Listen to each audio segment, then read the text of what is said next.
አሚን መልቲሚዲያ ፕሮዳክሽን። ፍቅር ቅብ ጣፋጭ የህይወት ታሪክ ተራኪ ኢናያ። ለቻናላችን አዲስ ከሆናችሁ ላይክ፣ ሼር፣ ሰብስክራይብ በማድረግ ቤተሰብ ይሁኑ። እኔ ምልሽ እድል አለኝ በተለመደው የቅዳሜ ምሽታችን ላይ ወይናችንን እየተጎነጨን። ወይ ምሽ ነው የምንጋባው? የተለመደ ጥያቄውን አመጣው።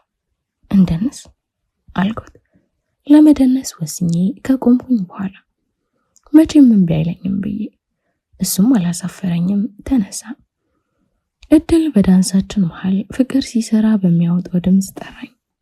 ወይ ወደ ጆሮ ተንጠራርቼ መለስኩ። እድሌ ነሽ ፋንታዬ የበድሬ አለና በለው ሳሳመኝ። እኔም መደነሴን ገታ አድርጌ አቀፍኩት። ከቅፉ ሳልወጣ ፍቅር አዲስ ነቃ ጥበብ ምስክር ስትል ጀመረች። እቅፉ እየሞቀኝ መጣ። ሰላም ልበልሃ ስትል ከበፊቱ አጥብቄ አቀፍኩት። ደስቴ ልበልሃ ስትል አንገት ስር ከተምኩ። ህይወቴ ልበልሃ ስትል ከንፈሩ ላይ ደረስኩ። ቀላለጥን፣ ሰለልን። ተለብሶ እንዳለቀ ጨርቅ ስልብ እንደማለት ስንል ከሬስቶራንት ወጣና የራሳችን ዓለም ወደን የምናጣጥምበት ስፍራ ተገኘን። እስካሁን እንዳልኖርና ገና አሁን መኖር የጀመረን አይነት ስሜት የመጀመሪያዎቹ ሰዎች አዳምና ሔዋን የሆን ያህል ተሰማን። ወዲያው ሔዋን በየትኛው ጊዜዋ ነው በለስ የበላቸው ብዬ ራሴን ጠየቅኩ። እኔ ሔዋንም በሆን የሞት መድኃኒት ነው ቢሉም እንኳን ይህን የመሰለ ሲሳይ ትቼ በለስ አልበላም ነበር አልኩኝ በሆዴ። ምናልባት አዳም ሰንፎ ይሆናላ። ከንጩር መለሰ። ምን አለ ወደ ላይ ባልሄድ። የጠጣሁት ወይን ሞቅታ አላቆብኛል። ጠረኑን ይናስረስቶኛል። ደረቱ ላይ ተለጥፌያለሁ። ምቱን ሰማለሁ። ይህ ሁሉ ነገር ተደምሮ ሌሎችም እሺ የሚያስብሉ ነገሮች ቢሰደሩ በፍጹም የማልሳሰተው ነገር እሺ አገባሃለሁ ማለት ነው። እድሌን እንጋባ አለኝ መልሶ። የሞኝ ለቅሶ መልሶ መላልሶ ቃል ነፈኩት። ምንድን ነው የምትፈሪው አለኝ። የሚያስፈራ ነገር እንደሌለ ቀጠለ። ለምሽቴ ማሳረጊያ ለጋኔትም ብስራትም አንቺን አይቼ ቀኔን ልጀምር። ስዘጋም ስከፍትም እቅፌ ውስጥ ሆኜ ይህን ደስታ ዘላለም እናድርገዋለን። በዛ ቅድም ባልኳችሁ ድምፅ እኔም አውቀው ዮናስ የሚዘጋና የሚከፈት ቀን የለውም። ሲዘጋና ሲከፈት የማውቀው ዚቦን ብቻ ነው። ክፍት ብሎ የሚያድር አጥር የሌለው ህይወት ውስጥ ካላስገባሁሽ ነው እንዲህ የሚለኝ። ምንድን ነው የምትፈሪው? ማውራት ማቆም አልቻለም። ቀስ እያለኝ ስምን ጀመረ። አይኑ ብቻ ሳይሆን አሳሳሙ ልምምጣል። አይኔን፣ አፍንጬን፣ አገጬን እና ሌሎች በቅጡ ጥቅማቸውን የማላቀው የሰውነት ክፍሎቼን ማሳረጊያ ነው መሰለኝ። እኔም ማውራት እንዳይጀምርብኝ ታተሬ ስሟል። ትንፋሽ ሲያጥረኝ ከእጅ አልፎ እግር እስኪነኝ ታንኩ። አሁን እርሱም እንኳን ጥያቄውን ስሙንም በቅጡ አያስታውስም። እጁ ሌላ ቦታ ነው። አይኑም አይኔ ላይ አይደለም። ኳኳኳ የሚዘገነን ድምፅ ወደዚህኛው ዓለም መለሰ። ዮናስ፣ ኧረ ዮናስ። አከራያ ሁለቴ ተጠርተው ሲያበቁ 12 ጊዜ አንኳኳሉ። አቤት ማዘር። በቅጡ ባልተከፈተው አይን ማታ ያሽቀነጠራቸውን ልብሶች ለመፈለግ እየሞከረ ከብዙ መንደፋዳፍ በኋላ ቅርብ ያገኘውን ለብሶ ከፈተላቸው። የፈጣሪ አለ አለው። አፍንጫቸውን በነጠላ እየሸፈኑ ደናደሩ ማዘር አላንገቱን ወዴት ማድረግ እንዳለበት ሳይወስን አንዴ ደፋ፣ አንዴ ደግሞ ቀና እያደረገ እናም የብርድ ልብስ ረጋፍ የሞላውን ትብትብ ጸጉሩን በግራ እጁ እየፈተገ ወንዶች ሴም ሲቆነጥጣቸው ጸጉራቸውን ለምን እንደሚያሰቃዩት አላውቅም። ምን ደህና ይታደራል ስትዘሉብኝ ያደራችሁ። እኔ የምለው ቁንጭ የሚሰልብኝ መች አነሰኝ? ደግሞ ቤቱ ተዋን አይደል እንዴ የሚለው? እስቲ አየር ይግባ፣ መስኮቱን ክፈቱት። ምንድነው እንደዚህ መግማማት? አለ ወደኔ እያፈጠጡ። ጥቁር ያለው ፊታቸው ላይ ማዲያት ጣል ባያደርግባቸውም 11 የወለዱ አይመስሉም። አንዳንዴ 11 መውለዳቸውን ሳስብ አይተኙም ነበር ማለት ነው እላለሁ። ደርባባ ናቸው። አይናቸው ወደ ውስጥ ገባ ያለ ነው። ትንሽ ሲናገሩ ኩፍ የምትለውን ነጥብ አፍንጫቸውን ሳይ ሳቅሳቅ ይለኛል። አንገታቸው ስር የተንዘላዘለው ድርብርብ ጥልጥል ስጋ ሲውረገረጉ ልውደቅ ልነጠብ ቅለቡኝ የሚል ይመስላል። ቤቱ እንደታፈነ ለኛ አልታወቀ ነው። ሲጀመር ይህ ቤት ገነታቸው ነበር። ሌላ ዓለም እያልኩ ሳወራቸው የነበረው ይህችን የክብሪት ቤት የምታህለውን ጎጆ ነበር።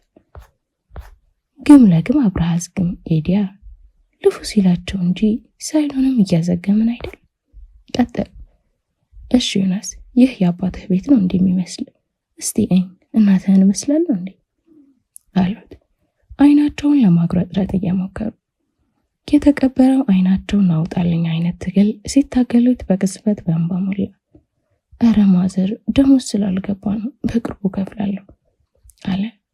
ለሳቸው ሳይሆን ለእኔ የሚያወራ ይመስል በጥልቀት እያየኝ። እንዲህ ሲል የትላንቱ ቅንጡ ምሽት ትዝ አለኝ። በእርግጥ ከእራቱ በኋላ ወደ ቤት እንሄድ ስለኝ ገንዘብ እንደጨረሰ ገምቼ ነበር። ለሆቴል አልጋ የሚከፍለው ስለሌለ ወደ ተከፈለበት ቤት የወሰደኝ መሰለኝ እንጂ በዚህ 2 ቀን ካልከፈልክ ቤቴን ጥለህ ውልቅ አሉና ወደ እኔ ዞረው የመጸፋ አይነት አስተያየት አይተውኝ ወጡ። የሌላውን ጊዜ ባላቅም እሳቸው ቢያንስ 11 ጊዜ ተንጎዳግተዋል። አኳኋናቸውን ላየ ግን እሳቸውና ባለቤታቸው ነገርየውን በስመ አብ ብለው አማትበው ጀምረው በአቡነ ዘማስያማንያት የሚያደርጉት ነው የሚመስሉት። ህይወቴ ገንዘብ ነበር ለቶማስ አበድሬው አቆይቶብኝ ነው ማለት ዛሬ ይመልስልኛል አለኝና መልስ በሚጠብቅ ሰው አስተያየታዊ ንግግሩ ላይ መሸማቀቅ አለ። ምናል ይህ መሸማቀቅ እንገባ በሚለኝ ቅጽበት ቢከሰት ምንም ሳልለው የተጠቀለልኩበትን አንሶላ ጥዬ ልብሴን ለባብሼ ወጣሁ። ከዚህ በኋላ እንገባ አይደለም በእጀምሩ በባ የሚያልቅ ቃል ካፉ ቢወጣ የመጨረሻችን የሚሆነው አልኳት። የልብ ጓደኛ ስለማታውም ስለ ጠዋቱም ትርኢት ከተረኩላት በኋላ ካካካ አሽካካች። በእናትሽ አሁን ይህ ምን ያስቃል አልኳት። ኮሶ እንደቀመሰ ሰው ፊቴን አጨማድጄ ሞራሉ ነው የሚያስበው። እሱ እኮ ለመኖር ያንቺ ዳቦና የሱ አክሱም በቂ እንደሆነ ነው የሚያስበው። ዋው ሲምፕል ላይፍ ይልሻል ይሄ ነው። ከቀደመ የቀጠለ ሳቋን አስነካቸው። ታውቂያለሽ በጣም አፈቅሯለሁ። የዋህነቱን፣ ትዕግስቱን፣ አክብሮቱን ከእርሱ ውጭ ሌላው እንዳይቻላል። ግን ሰርቶ መለወጥ የሚለው ነገር ሀሳቡ ውስጥ የለም። 7 ታቦት ጋር ሄዶ ተስሎ ያገኘውን ስራ ተጣልቶ ለመልቀቅ 7 ቀንም አይፈጅበትም። ትሁትነቱ ከአውሬም ጋር ሳይቀር ያስማማል ብዬ በ10 ጣቴ ልፈርምልና ከኔና ከአከራይ ውጪ የሚያከብረው ሰው አለመኖሩ ግር ይለኛል። ምናልባት ትክክለኛ ባህሪውን የሚያሳየው ሌሎች ሰዎች ላይ ቢሆንስ? በሌላ አማርኛ አንቺ ጋር እያስመሰለ ቢሆንስ? ምን አገኘ ብሎ ያስመስላል? ረቦሽ ነው። ሳቋን ማቆት እያጣጣት በእናትሽ አንያት ቀልጂ ጭንቅ ብሎኛል ስላት የማያባራ የመሰለኝ ሳቋን ባንዴ ቁርጥ አደረገችውና ማውራት ጀመረች። ይኸውልሽ ዮናስ ትዳር በትክክል ምን ማለት እንደሆነ የሚያውቀው ነገር የለም።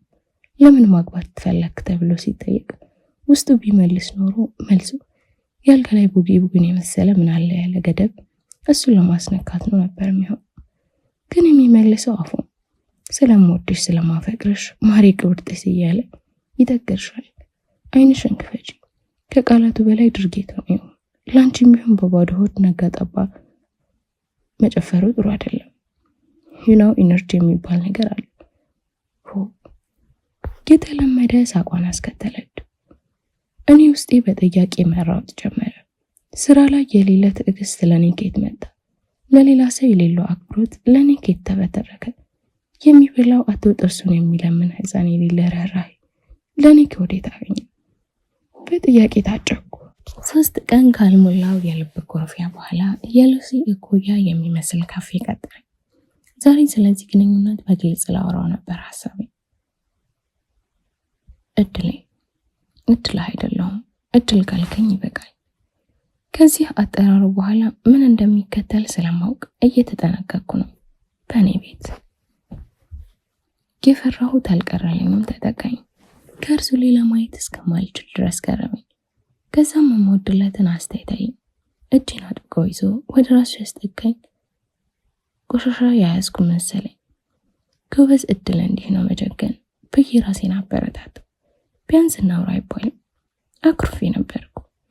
እድል ይገባኛል፣ አጥፍቻለሁ። በጣም እያበሳጨሁሽ እንደሆነ ይገባኛል።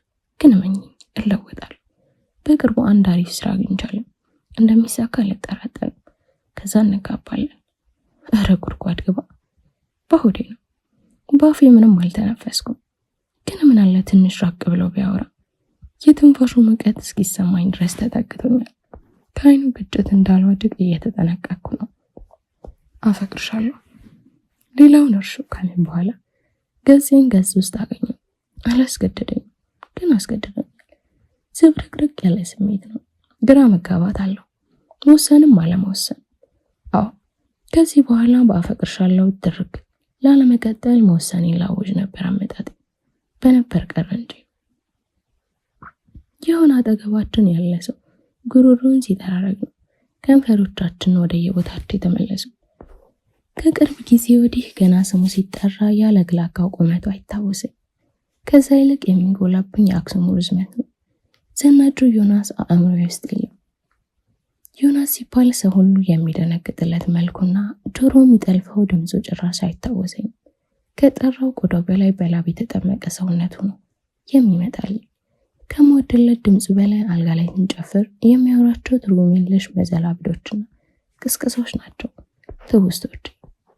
ገና እድሌ ከማለቱ ከስሚ በላይ ኩርፌን የሚያስረሳ ዓለም ውስጥ እንደሚከተኝ በስውር ስለሚነግረኝ ነው። ከራሴ ጋር ትግል ውስጥ የሚጨምረኝ የሚያንቀለቅለኝ መጨረሻ 2 በ2 የሆነች ጎጆ ውስጥ እንደሚሆን ስለማውቅ ነው። በራሱ ሜዳ ራሱ ፈረስ ሆኖ ራሴ ጋሩ ሆኖ እንጂ የሚሾፍረው። ከባነንኩ በኋላ ተበሳጨሁ። ለዚህ ነበር ይህ ሁሉ ፉከራ? ጠየቅኩት ራሴን። በቃ በቅጽበት ለምረሳው ነው እንዲህ ያዙ ይልቀቁኛል። ደግሜ ይቅርታ፣ ከዚህ ካፌ ብዙም ባትርቁ ፔንሲዮን አለ የቀሰቀሰን አስተናጋጅ። ጉሮሮ አጠራረጉ ግን ይችላል ለመናገር ብቻ አይመስልም። ነፍሳቸውን ይማረውና የክቡር ዶክተር ጥላሁን ገሰሰ ጉሮሮ እንኳን ያን ሰረቅራቃ ድምፅ ጀባ ለማለት እንደዚህ የሚጠራርግ አይመስለኝም። እሺ ሰባው እንጣለን። እኔ የሆነ ቦታ ለመሄድ ስጣደፍ በማወጣው ድምፅ ካስተናጋጁ ጋር ያወራል። እኔ ሽምቅቅ እንዳልኳለሁ። የኔ ጌታ ምንም አላዘዘችውም እኮ ከማለቱ ሳቅ ያመለጠኝ። አስተናጋጁም ከኔ ጋር ተደመረ። የዮናስ ግንባር ላይ ጭፍ ያለው ላብ የሀፍረት ብቻ አይመስልም። አይኑም በደፍረስ አገዘው። ከመርበትበቱ እየተነሳ ላልጠቀምነው ነገር ቲፕ ሰጠ። በአሁኑ አልሳኩም፣ ጤንነቱን ጠረጠርኩ እንጂ። ከካፌው ወጣን እና ከኔና እሱ ውጪ ደንበኛ ከሌላው ቁርቁዝ ካለ ቤንዚን ገባል። የተለመደው ርጫ፣ የተለመደው ጭፈራ። ይህን ጭፈራ ለሳምንት ቀጠል። እንዳይደብረኝ ብሎ የሚያደርገው ነገር ቢኖር ፖዚሽን መቀየር ብቻ ነው። ያኔ አንድ ጭፈራ የነበረው ወደ ብሔር ብሔረሰቦች ጭፈራ ይቀየራል። በባዶ ሆድ ስራ አለቻኔ። መነጋገር አለብን አልኩት። በአንደኛው ቀን ወደ ነገር እየወለናይት ስንል እንደሚሆነው ሲሆን ምን ነው እድል በትንፋሹ እያወራ ነው። የምወድለት አስተያየቱን ተከተለ። እስካሁን ፍንግድ አላልኩም። አኳኋኑን ለመናቅ እየተፍጨረጨርኩኝ ራሴን እገጽሳለሁ። ምንድነው ግንኙነታችን? ትርጉም ያጣ አይመስልም? ያልጠበቀው ጥያቄ ነበር መሰለኝ። ደነገጠ። ውስጤን ሲያወራጣውጣ የነበረው ጥያቄ አፌን ገፍትሮ ሲወጣ እኔ ራሴ ከእርሱ እኩል ደነገጥኩ። እንጋባ። ይህን ሲለኝ የስላቅ ሳቅ ልስቅ ቃጣኝ። እንጋባ ማለት በምናቤ ቆሎ እየበላን ስንኖር ታየኝ። ለበዓል ዶሮ ወይ በግ ሳይሆን የተፈጨ በሶ ይዞ ሲገባ እንደ መናኝ ያለ እህል እየኖረ እንደ አለመኛ ደግሞ ጉድጓዱን እያደራን ስንፈክስ እና ለፈጣሪም ግራ ስንሆን ታየኝ። እንጋባ ማለትማ ያው እንጋባ ነው። ዋው በጣም አስረዳኸኝ። ምን ይዘን የምንጋባው? ትዳር ምን እንደሆነ ታውቃለህ? ግን በትንሹ አለኝ ከአይኔ ፈቀቅ እንደማለት እያለ። በትንሹ ካካ በትንሹ አይደል? የምሬን የተበሳጨሁት። በትንሹ የሚያውቀው ነገር ውስጥ ነው ይሽሽ ካልገባሁ ሲለኝ ያሳነሰኝ መሰለኝ። የትዳር ግማሹን መንገድ እኮ ኦልሬዲ ሄደናል አለኝ። ደግሞ የባሰው መጣላችሁ ጉድ አልኩኝ በሆዴ። የምን ግማሽ መንገድ ነው? በትንሹ ለምታውቀው ነገር ግማሽና ሙሉ ምዕራፍ ለማብጀት አልቸኮልክም? ያልተያየነው ምን ቀረ አለኝ። ሰውነቴን በአይኑ እስካን እያረገ የአይኑ ማረፊያ ጡንቻ መሃል እንቁ ላይ አድርጎ እኔ እንቁ አልኩት እንጂ እርሱ አይን ከድንጋይም ገሏል። ድሮም እንካ ያሉት ርካሽ ነው ትል ነበር አያቴ። ምን አልክ አልኩ እያጉረጠረጥኩበት። ወዲያው ደግሞ እንዳይደግመው ጥያቄ ላይ ጥያቄ ደረጉ። አላማህ ምንድን ነው?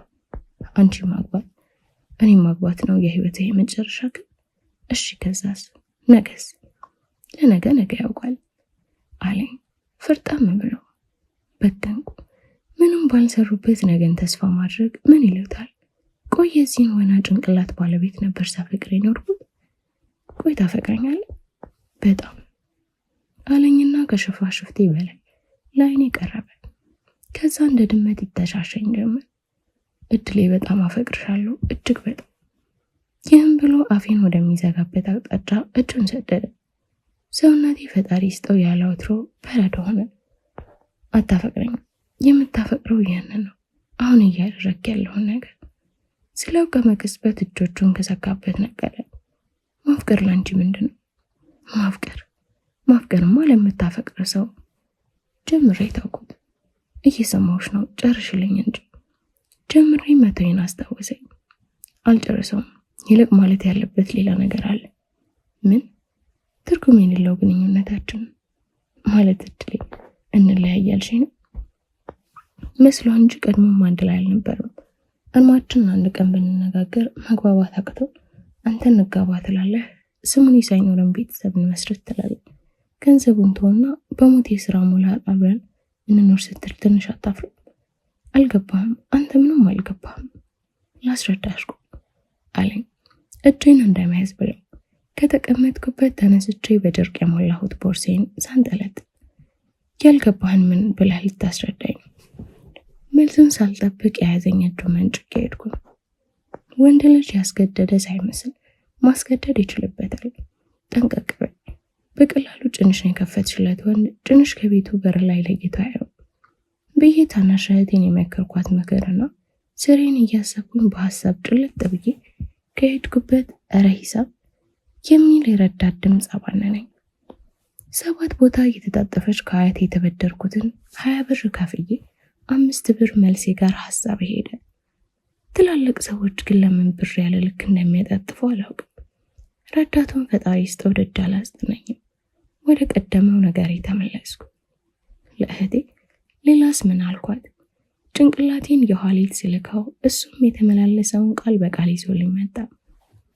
ተከፍቶ የኖረን ግቢ ሁሉም ሰው ቆሻሻውን ያራግፍበታል ስላት፣ ግን እኮ እህቴ ተዘግቶ የኖረን ደግሞ ድር ያደራበታል ነበር ያለችኝ። ድር እኮ መድኃኒት አለው፣ ቁስልን ለዘብ ያደርጋል። ላጽዳህ ብትዩም በደሽ ልሻል። የዘመናት ቆሻሻን ዘወር ብታደርጊም እንኳን ጠረኑ ከርቤም አይበቃውም ስላት አስታውሳለሁ። ፍቅር ይሆን መላመድ እንደው ብቻ አንዳች ከዚህ ቀደም የማላውቀው ነገር ከተበኝ። በየሄድኩበት ሁሉ እንዳስታውሰው አይኔ ላይ ምስሉን ሳለ ቦታው ሁሉ የእርሱ ግዛት መስል። በተለይ ፒያሳ አጼዎቹ በቅርጽ ያወረሱት እስኪመስለኝ ድረስ ከግዛቴ ዘወረበኝ ይለኛል ብዬ እስከሻሽ ድረስ በምን ይልክ ፈረስ ላይ በእሳቸው ፈንታ በእርሱ ተቀምጧል ብዬ እስከማገድ ድረስ ወደ እኔ ሽቅብ እንዳይጋለብ እስከፈራ ድረስ ፒያሳን የግሉ አረኩት። ከቅጽበት ባጠረች የአብሮነት ጊዜያችን ሽርፍራፊ ሰከንድ በምታስመስል ፍቅር ብለን በሰየምነው ነገራችን ከአዲስ አበባ ከተሞች እግራችን ያረገጠው ፔንሲዮን የለም ብዬ ብናገር ግነት አይሆንብኝ። ከተወደደ ጠይቀን በችግራችን ስቀን አቅማችንን ካሞከለ ደግሞ ጉድጉድ ብለን መውጣት ልማዳችን ነበር። የቡና ሰዓቴን ከማሳለፍ ፊት አውራሪ በሆንኩት የታክሲ ሰልፍ ከጀርቤ ያሉ 50 ሰዎች ባሰለፍ ይቀለኛል። ቡና የምጠጣበትን ቤት በጥንቃቄ ነው የምመርጠው። ወደ ውስጥ ገባ ያለ ጫጫታ የማይበዛው ያልሞቀም ያልቀዘቀዘም አየር ያለው ረጋ ያለ ሙዚቃ የሚከፈትበት። ቡና ደግሞ ብቻውን አይደለም፣ ጭሱ፣ ቄጤማው ከነቡና ቆርሱ። የኔ ቡና ፉል ፓኬጅ መስፈርት ይህ ነው። ከጫጫታውና ከግርግሩ ውጪ ሌላው መስፈርቴ የሚያሟላው ቡና ጠጡ ቤት ፒያሳ መሀል ያገኘው ሰሞን ነበር ዮናስንም ያገኙት። መጽሐፉን ይዞ የሚቀመጥባት ስፓት ነበራቸው። እልፍ ሲል ንጹህ የሚሸት ሰው ነበር። ንጽህናው ይማርከኛል። እድል ብሎን ሳይጠራኝ ነው አቤት ያልኩለት። ከአካሄዱ ጀምሮ ግርማ ሞገሱ ሌላ ነበር። ቡናው እንዴት ካናቷ ፉት እንደሚላት እያየው ሁላ አደነቅ ነበር። አሁን ከሱ የተለየ አጠጣጠጥተው ነው ሲያዝንብኝ እንጂ እንዳየው የሚሆናቸው ከእውነተኛ ማንነቱ ጋር እንዳምታታው ያስተዋልኩት ዘግቼ ነው። ቤቱ እዚያም በኳስ መልክ ተጠቅልለው የተወረወሩ ቆሻሻ ካልሲዎቹን ሳይ ነው ድራማ የተገለጸልኝ። የበረሮ መናኸሪያ የሆነውና የተቆለለው ቆሻሻ መመገቢያ ሳህን ላይ ነው ትንሽ የገባኝ። ቦክሰር ከማጠብ መገረም እንደሚቀለው ሲነግረኝ ነው እንደ ማባነን ያልኩት። ትዝ ይለኛል እኔ ነበርኩ ከፊት ለፊት ያለችውን ዶክመንት ባለቤት ያላት እንደሆነ የጠየቅኩት። ወሬ ለማስጀመር ያህል ስለሚያነበው መጽሐፍ እንደጠየቅኩት ትዝ ይለኛል። ሌላ ጊዜ በሰፊው እንደሚያብራራልኝና አሁን ስለቸኮለ መሄድ እንዳለበት ሲነግረኝ አምኜው ነበር። በጣም ገራሚ መጽሐፍ ነው። አሁን ስራ ግቢ ስለሆንኩኝ ሌላ ጊዜ በሰፊው ያብራራልሻለሁ ብሎኝ ከወጣ ቀን ጀምሮ ስለዛ መጽሐፍ አንስተው ማያውቅም። እኔም ሳነሳበት ይህ የኔና ያንቺ ጊዜ ነው፣ ስለ ገጸ ባህሪያት የምናወራበት አይደለም ይለኝ ነበር። ለምናሳልፋት ጊዜ ዋጋ እንደሰጠ እንጂ መጽሐፉ የደረሰበት ደርሶ እንደማያውቅ የነገረኝ አልነበረም። ሲያምርብኝ እንጂ 3 በሙሉ አንድ መጽሐፍ ይዞ ሲቀመጥ እንዴት አልጠረጥርም። ለዚህ ጨዋታ መልስ ቢሰጠው ብዬ ነበር። ያልፈለኩ በመምሰል ሴት ለእርግጠኛነት የመፍጠር የጭንቅላት ጨዋታ እንደተጫወተ ይገባኝ እንደተለመደው ዘግይተው ነው። ዮናስን መርሳት አልቀለለኝም። እንዴትስ ሊቀለኝ ይችላል? ነጋ ጠባ የማስበው እንዴት አይደውልልኝም የሚለው ነው። እንደዚህ ያደርጋል ብዬ በሌለበት የሚጫጫኸው በየደቂቃው ነው። ብላክሊስት ውስጥ ባስገባውም 14 ጊዜ ሞክሮ ገርጥቷል የሚለውን ዝርዝር እንደማይ እርግጠኛ ነበር። ከ2 ወር ምጥ በኋላ ብላክሊስት ወደ አስገባት ኮንታክት ልደውል እጄን አነሳው። ደወልኩ። ስልኩም ተነሳ። ዮናስ አልኩ። ሀፍረተ ስጋዬን ስገለጥ እንኳን እንዳልሸማቀቅ ሽምቅቅ ብዬ ማልበል ያለኝ የሴት ድምፅ ነበር። ዮናስ ይኖራል? ሻወር ገብቶ ነው። መልእክት አለሽ? እባክህ አምላቴ የቴሌ አዲስ አሰራር ነው በለኝ። ቤት ለቤት ኦፕሬተር መላክ ጀምሯል በለኝ እያልኩ የማስቀምጠው መልእክት ማሰብ ጀመር። እሺ ይሁንም በል። የኔ ዮናስ ነው ሻወር ቤት ያለው። ፔንሲዮን ከሴት ጋር ነው የገባው። የኔ ዮናስ አያደርገውም። ከየት አምጥተው? ኦ አልኩኝ። የሆነ ነገር ብልጭ ሲልኝ ዮናስና እኔ የጀመረን ሰሞን መሬት አይንካሽ የሚለኝ ነገር ታወሰኝ። ቆይ ለእኔ ሲሆን ነው ሉሲ ደንበኛ ከነበረችባቸው ቤቶች የሚወስደኝ ብዬ ራሴን ለጠየቅኩት ጥያቄ የምርጫ ቅስቀሳ ላይ እኮ ዮናስ እንዲህ ነው የሚል መልስ ከራሴ ያገኘው። አይ ምንም መልእክት የለኝም፣ ሰላም ልለው ብቻ ነው አልኩኝ። የማስቀምጠው መልእክት ባጣ። ማንሽ ግን ከማለቷ ስልኩን ጆሮ ላይ ዘጋሁት። ምንድነው የተፈጠረው? ከምኔው ላይ ዘፋኝ ከምኔው እኔም በሌላ ተካ። እኔን ማጣት ያን ያህል ቀላል ነው መሰል። 9 ወር ከ5 ቀን ለተሸከመችኝ ሴት ከቀለለ ለሱ እንዴት አይቀለው? እናትና አባቴ ሲጣሉ ቀርቶ ያቺ ውሃ ቀብለኝ እስኪ አይነት ወሬ በተደጋጋሚ ሲያወሩ አይቻቸው አላውቅም። አባቴ ፊቱ አይፈታም። እንደውም አንዳንዴ እናቴ ምን ብሎ ጅንጅኖ እንዳገባት ሳስብ መልስ አጣለሁ። ከስራ ይገባል፣ እሱ ሲመጣ ራት ይቀርባል። ሁሉ ጊዜ በስመ አብ ብሎ አልጀመደው ሳይ ይህ ሰው ከፈጣሪ ጋርም በሳይለንትን የሚግባቡ ላሉ። እናቴን ቀና ብሎ ካያት ወጭ ጨምሬ ማለት ነው።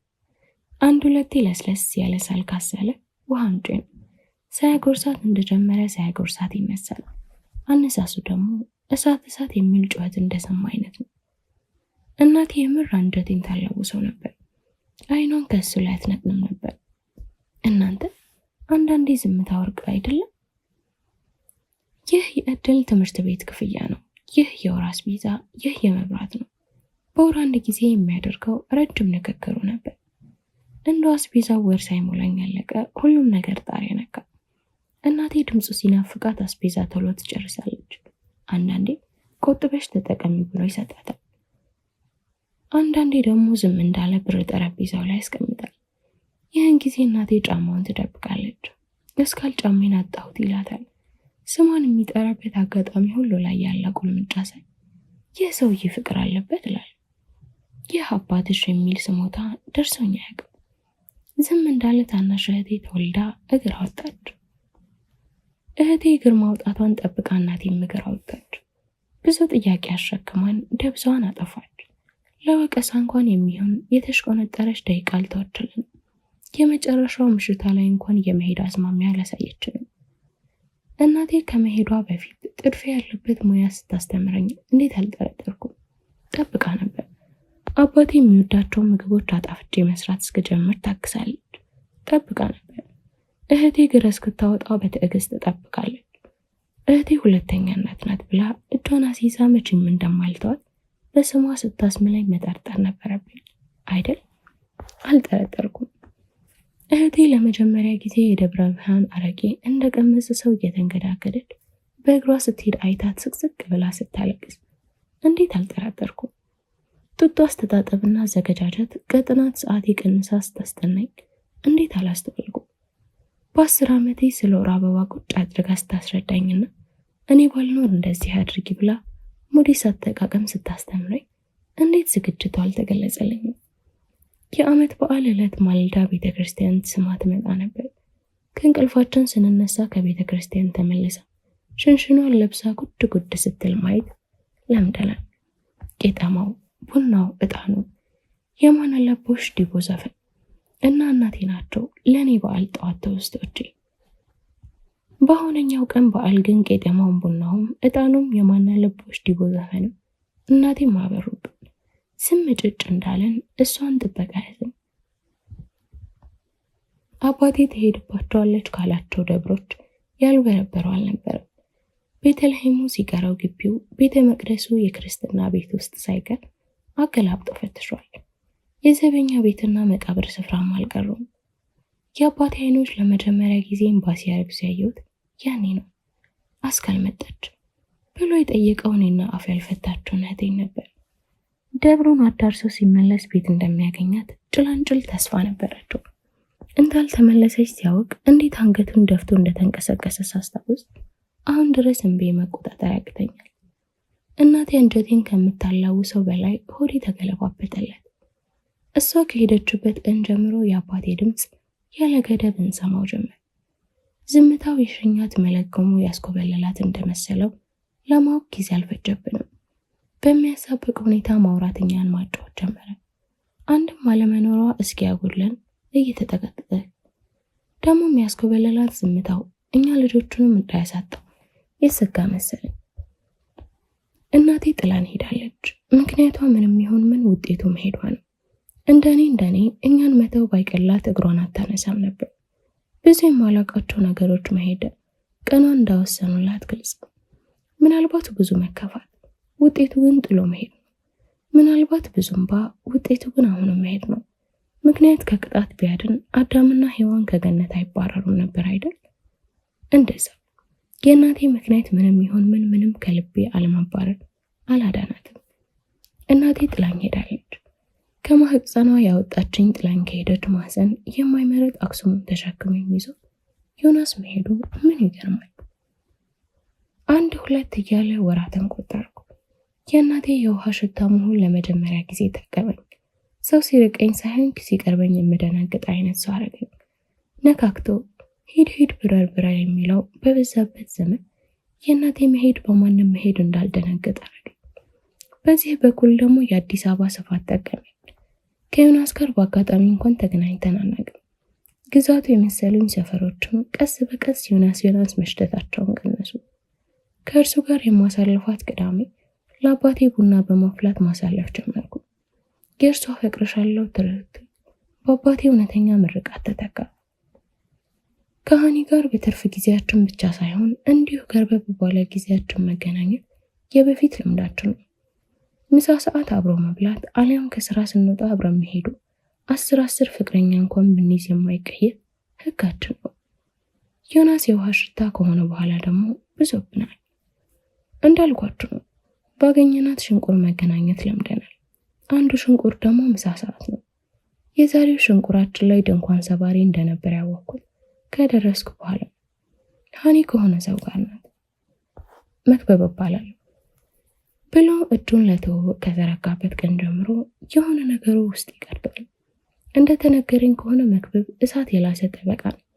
እድሜው ከ30 መግቢያ አካባቢ የሚሆን፣ ቁመቱ ብቅል አውራጅ የሚባል አይነት ባይሆንም ዘለግ ያለ ግርማ ሞገስ ያለው፣ ፊቱ የሀብታም ወዝ ያለው፣ እጁ ከጥጥ የሚለስልስ፣ አናቱ ላይ የደፋው ጥቁር ኮፍያ ፊቱ ላይ ካጀበው ጺሙ ጋር ተደምሮ የሆነ ዘፈን ላይ የማውቀው የትግረኛ ዘፋኝ የሚመስል፣ ለሰላምታ ገርበብ ያደረገው ከንፈር ውስጥ ተአምር የሚመስሉት ባዝቱ ጥርሶቹን ያየ እንደኔ ቆሞ አይሄድም። እፍ የሚያስብለኝ አይነት ውበት ያለው። እጁን ከዘረጋበት ቅጽበት ጀምሮ ስሜ እስኪጠፋኝ ድረስ ልቤ ደንግጦለታል። እድል ትባላለች ብላ ሃኒ ስሜን ስታስታውሰኝ በልቤ አመስግኛታለሁ። እንደዚች አይነት ቆንጆ ጓደኛ እንዳለች ነግረሽኝ አታውቅም ከማለቱ እንደ መሽኮርመም ነገር አረገኝ። እረ መሽኮርመም! አንዴ ከተጀመረ ማቆም የሌለው ሳቋ ተከተለ። ካካ ቆንጆ ትርጉሙ ተቀየረ መሰለኝ። ይህን ስንል ንዴቱ ጣሪያ ነካ። እንደደበረኝ እንድታውቅልኝ ፊቴን በመሰብሰብ ምልክት ሰጠዋት። በአይኔም ላውራት ሞከርኩ። እሷ ወይ ፍንከች መጌ ግን ጨምረሃል፣ ቆንጆ ምናምን። ቆንጆ ናት፣ እውነቴን ነው። ይህን ያለው እኔን እያየ ነበር። የድብርት ፊቴን ፈታውልን። እረ መፋጠጥ! እሺ ልነሳላችሁ። ይህን ስትልም ሳቋፍናት ነበር። ወሬ አለብሽ ካላት በኋላ አስተናጋጇን በመለከት ጠራት። ወሬ አይደለም ይሄ፣ በት ጀምረህልኛል። ብትበረታ ጥሩ ነው። ፀጉርህም ወደ ማለቁ ነው። ካካካ ቆይ ውበት ማድነቅ አይቻልም? አስተናጋጇን ከሻኘም በኋላ መለሰላት። ይቻላል፣ በደንብ ይቻላል። ግን በእኔ ፊት ስታደነቅ ለመጀመሪያ ጊዜ ነው ብዬ ነው። ለምን አልተደነቅኩም መሰለሽ ሲላት ኃይለኛ የቃላት ጦርነት እንደሚጀምር ገባኝና ደራሽ ጥይት እንዲያገኝኝ በውስጥ መጸለይ ጀመር። ለምን ይከነክነኛል? አይን እንደሌላህ የገባኝ እኮ እድልን ቆንጆ ስትል ነው። ለዚህ ይታዘናል እንጂ አይቀልም። የፈራሁት አልቀረልኝም። ለእርሱ የተተኮሰ ጥይት ሸራፊው ደረሰኝ። ከዚህ ንግግር በኋላ ምግባችን መጣ። ቀጣይ ጥይት ሳይተኮስ በፊት እጅን ልታጠብ በሚል ከመካከላቸው ተነሳ። እውነቱን ለመናገር እጅን መታጠብ ሳይሆን መስታወት ማየት ነበር ዋና ዓላማ። ፊቴን በአእምሮዬ መሳል ራሱ ከበደኝ። ሃኒ ምን ሆነች ጠየቅኩ ራሴን። እኔም በማላውቀው ሰው ፊት ማጥላላት ከመቼ ጀምሮ? በእርግጥ እነርሱ በደንብ ይተዋወቃሉ ከዩኒቨርሲቲ ጀምሮ። ግን ይህ እኔን ለማጥላላት በቂ ምክንያት አይደለም። ስደነቅ በእኔ ፋንታ ኩራት የሚሰማት ጓደኛዬ የት ገባች? ይህችን ሃኒ አላውቃትም። ከማላውቃቸው 2 ሰዎች ጋር ያለው ያህል ተሰማኝ። ፊቴን ብቻ በደንብ አይቼ እጄን ውሃ ሳላስነካ ተቀላቀልኳቸው። የቃላት ጦርነቱ በረዶ የደራ ጨዋታ ላይ ደረሱ። ከመቼው ያልኩኝ በሆዴ። መቼስ ስለኔ ውበት እንዳይወራ ሆን ብላ ነው ወሬውን ያደራቸው አልኩም ደግሜ። ወይ ጦታ መሆን ቼክም አላድረጋሉ። የእርሷ ሲቀር እሱ ግን ውበቴን ትቶ ምን አባቱን የሚያምረው? ከኔ ውበት የሃኒ ወሬ በለጠበት።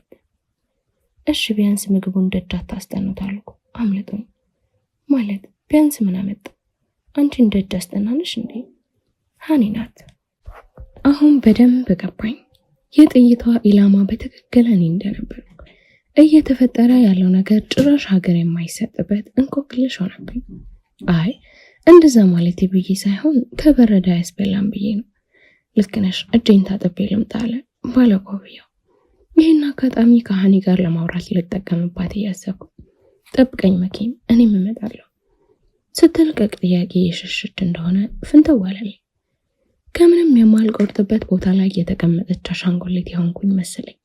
ምን ብዬ ተነስቼ መሄድ እንዳለብኝ ማሰብ ጀመርኩ።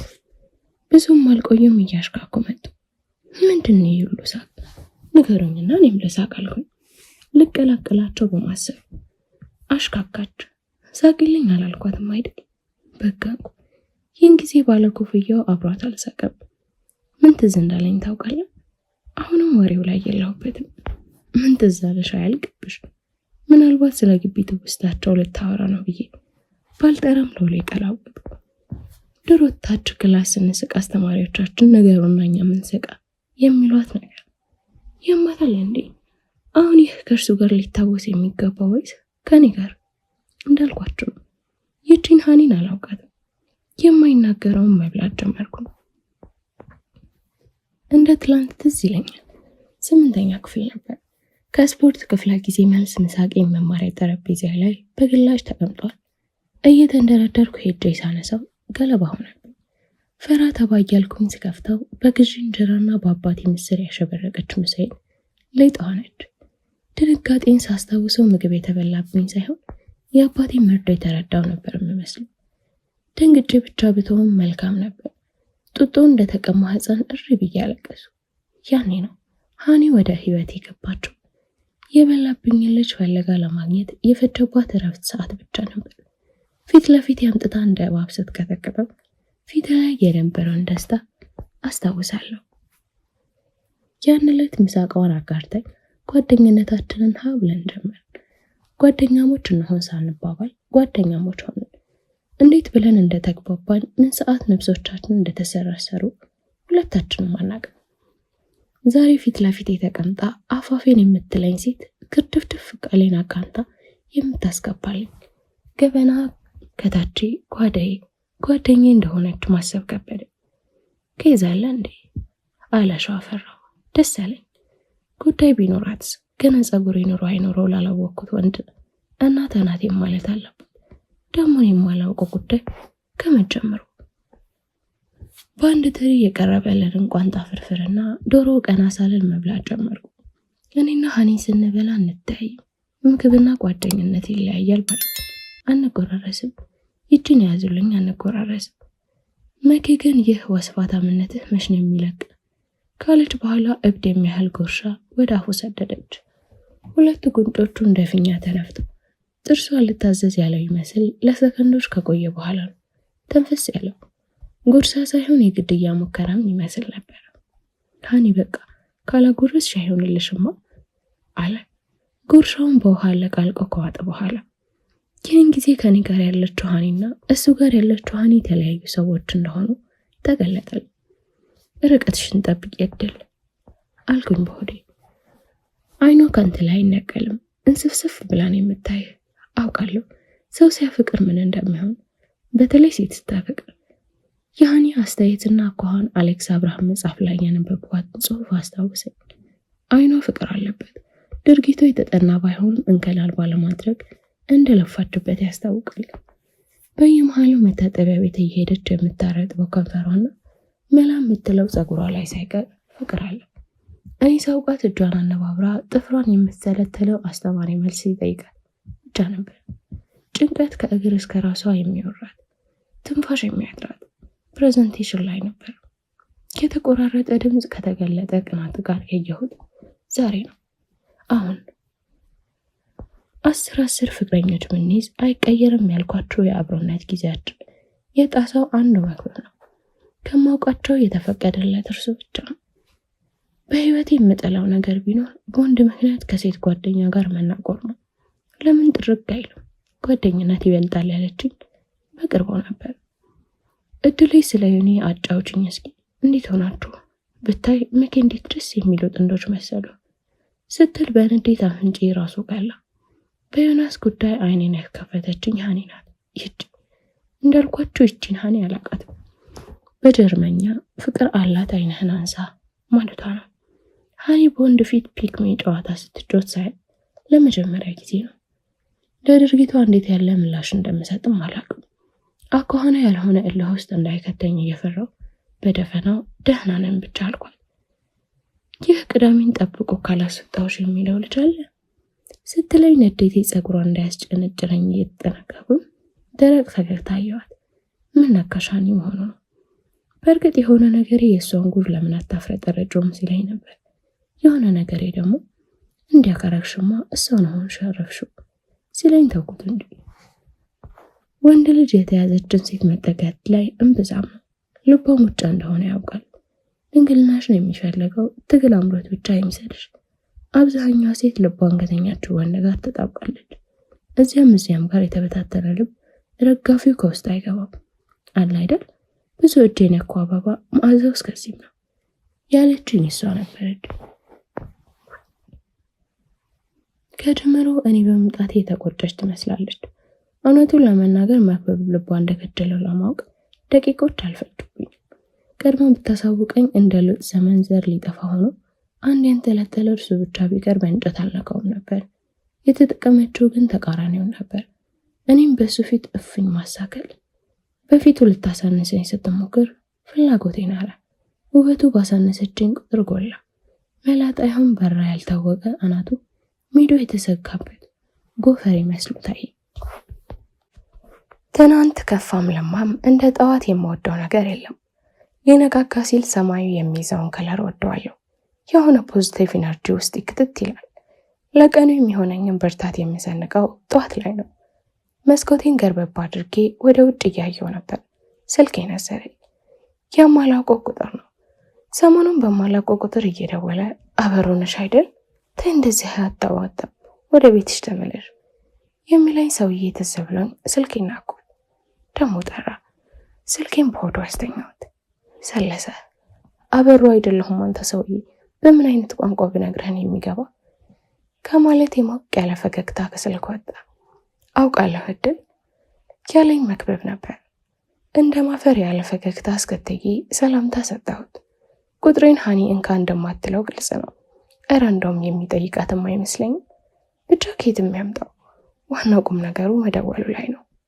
ምሳ ልጋብዝሽ ሲለኝ ሳልደፋ እሺ ያልኩት። ወደፊት ልጆቼን ሰብስቤ አባታቸው እኔን አንድ ምሳ ለመጋበዝ 10 ሽማግሌ ልኮ ነበር። እንዴት ያለው ኩሩ ነበርኩ መሰላችሁ። ብላቸው እኮ ደስ ይለኝ ነበር። ምኞቴን ትቼ የእነሱ ጊዜና የእኛ ጊዜ አራምባና ቆቦ ነው። የዛሬ ወንድ ምን ትዕግስት አለው ብዬ ራሴን አጽናንቼ ቀዝቃዛ ሻወር ወሰድኩኝ። መስታወት ፊት ተቀምጬ እንዴት እንደምስቅ ተለማመድኩ። ስለ ዮናስ ልጠየቅ እንደምችል በመገመት ተጎጂነቴን የሚያጎላ መልስ አበጀው። ቀይ ስለሆንኩኝ መልህ አልፈጅም። ይህች እኮ ባትቀላ አታምርም የሚለኝ ይበዛል። እንግዲህ ቀላው ምን ማድረግ ይቻላል? መልሴ ነው። የእኛ ሰው በሆነው ከማነቅ ይልቅ ባንሆነው ያለውን በማሰብ ላለመበለጥ ያስተባብላል። የማውራው ስለ መልክ ብልጫ ብቻ አይደለም። ያለፈለት እኮ ጠንቋይ ጋር ሄዶ ነው ስለሚሉ ያላለፈላቸው ሐሜተኞችም ጭምር ነው። ሰው ያልበላውን ሲያክ አልወድም። እንደኔ እንደ ጨዋ አፉን የገራ ነው። የሆነ ጊዜ 2 የሰፈራችን አሮጊቶች ዱላ ቀራሽ ዘብ ውስጥ ይገባሉ። የወጣት ሴቶች ዘብ ቢሆን መሰዳደቡ ላይ ቡጫ የበዛበት ድብድብ ይኖረዋል።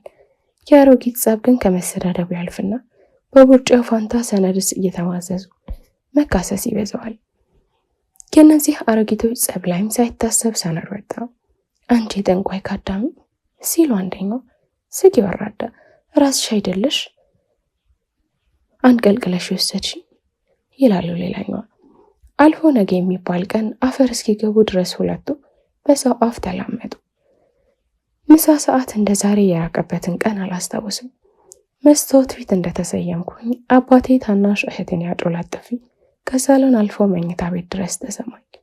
ተንደርድሬ ስወጣ እህቴ ድፍት ብላ ማልቀስ ስትጀምር፣ አባቴ ደግሞ መናገር ሲጀምር እኩል ሆነ። አባዬ ምን ነካ? ምን አጥፍታ ነው ይህን ያህል አልኩት እየተንዘረዘርኩ። በእህቴ ጉዳይ ልልነኝ እንባዋን ሳየው የእናቴ አደራ እንደበላሁ ይሰማኛል። እዚህ ታች ሰፈር ያቷን በርብርን ለቅሶ ደርሼ ጎኔን ላሰርፍ መምጣቴ ነው። ይቺ ከንቱ እያለች ቤት በኩል ቱ እናትሽስ ይህን ሳታይ ጓዟን ጠቅልላ ሄደች።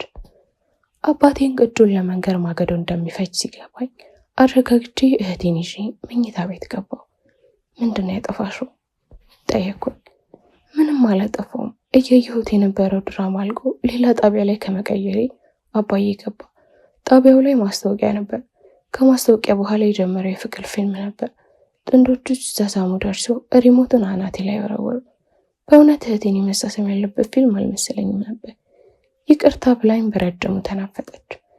ምንም ሳልላቀፍኳት እድል ከቅፌ ሳትወጣ ጠራችኝ።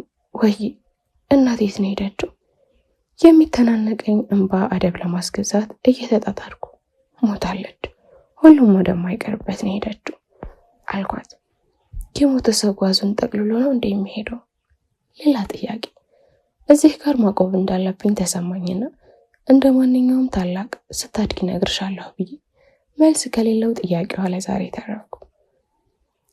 የጓጓሁለት ምሳ ሰዓት ሲደርስ ራስ የሚፈለጥ ምታት ያዘኝ። ስለ እናቴ ከተነሳ እንዲህ ነው የሚያደርገኝ። ልሽቀረቀርበት ያዘጋጀሁትን ቀይ ቀሚስና ነጭ ቦርሳ ወደ ቁም ሳጥኑ መለስኩ። በምትኩ ጥቁር ሱሪና ጥቁር ቲሸርት አወጣሁ። ሁላችንም ስንነሳ የሚያመን አንድ ቦታ አለን አይደል? ሲነካ የሚያቁነጠንጠን ቁስል፣ ተንጠልጥሎ የቀረ ጥያቄ፣ ስስ ብልት። እሱን ቁስል ያመመኝ። እየጠበቅኩሽ ነው የሚል ቴክስት ሲገባልኝ 10ኛ ሶፍቴን እየተመዘዝኩ እያነባው ነበር። ልጅ እያለሁ እናቴ ከሄደችበት ጊዜ አንስቶ የግቢያችንን በር መዝጋት አልፈለግም ነበር። የምትመለስ ስለሚመስልኝ በሩ ዝግ ሆኖባት እንዳትመለስ ስለምፈራ እንደ ነገሩ ገርበብ አድርገው ነበር። ሲብስብኝ በረንዳ ላይ ቁጭ ብዬ በሩን እመለከታለሁ። በወጣችበት በኩል እንድትመለስ አይኔን አማትራለሁ። ስሙን እያነሱ የማጫወታችሁ ቆንጆ ነው። ያሳሳል ብዬ የምላችሁ የተረጋጋሁለት ሸጋ ያውላችሁ።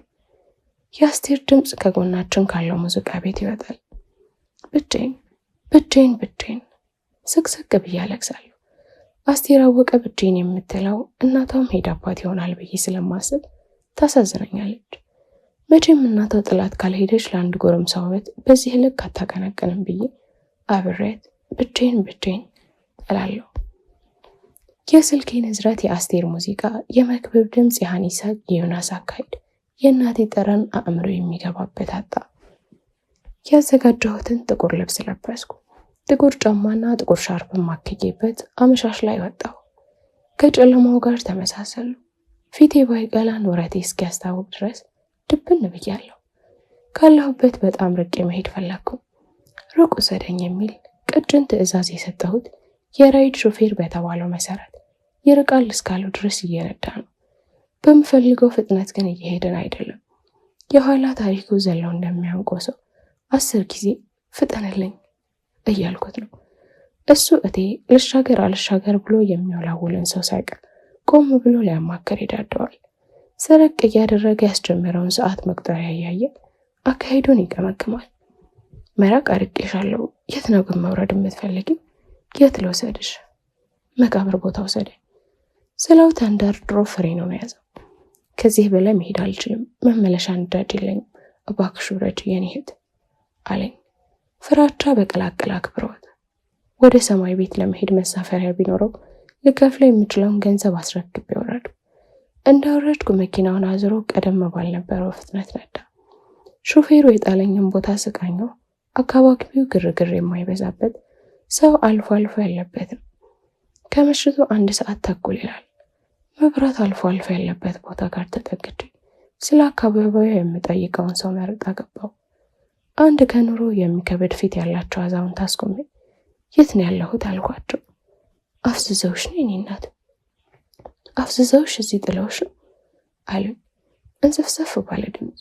አይደለም ትንሽ የመርሳት ችግር አለብኝ አልኳቸው።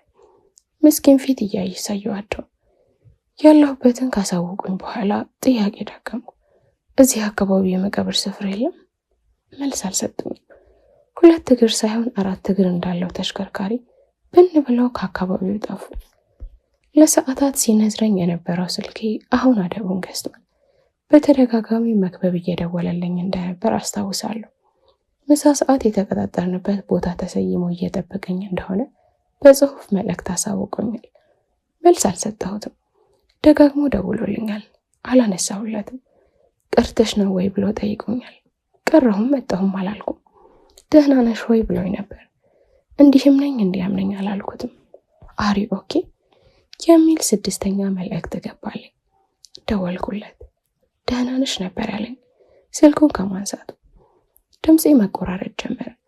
አንድ ቃል መናገር ጀምሬ ልጨርስ ስለው ሳጌ መሃል ይገባል።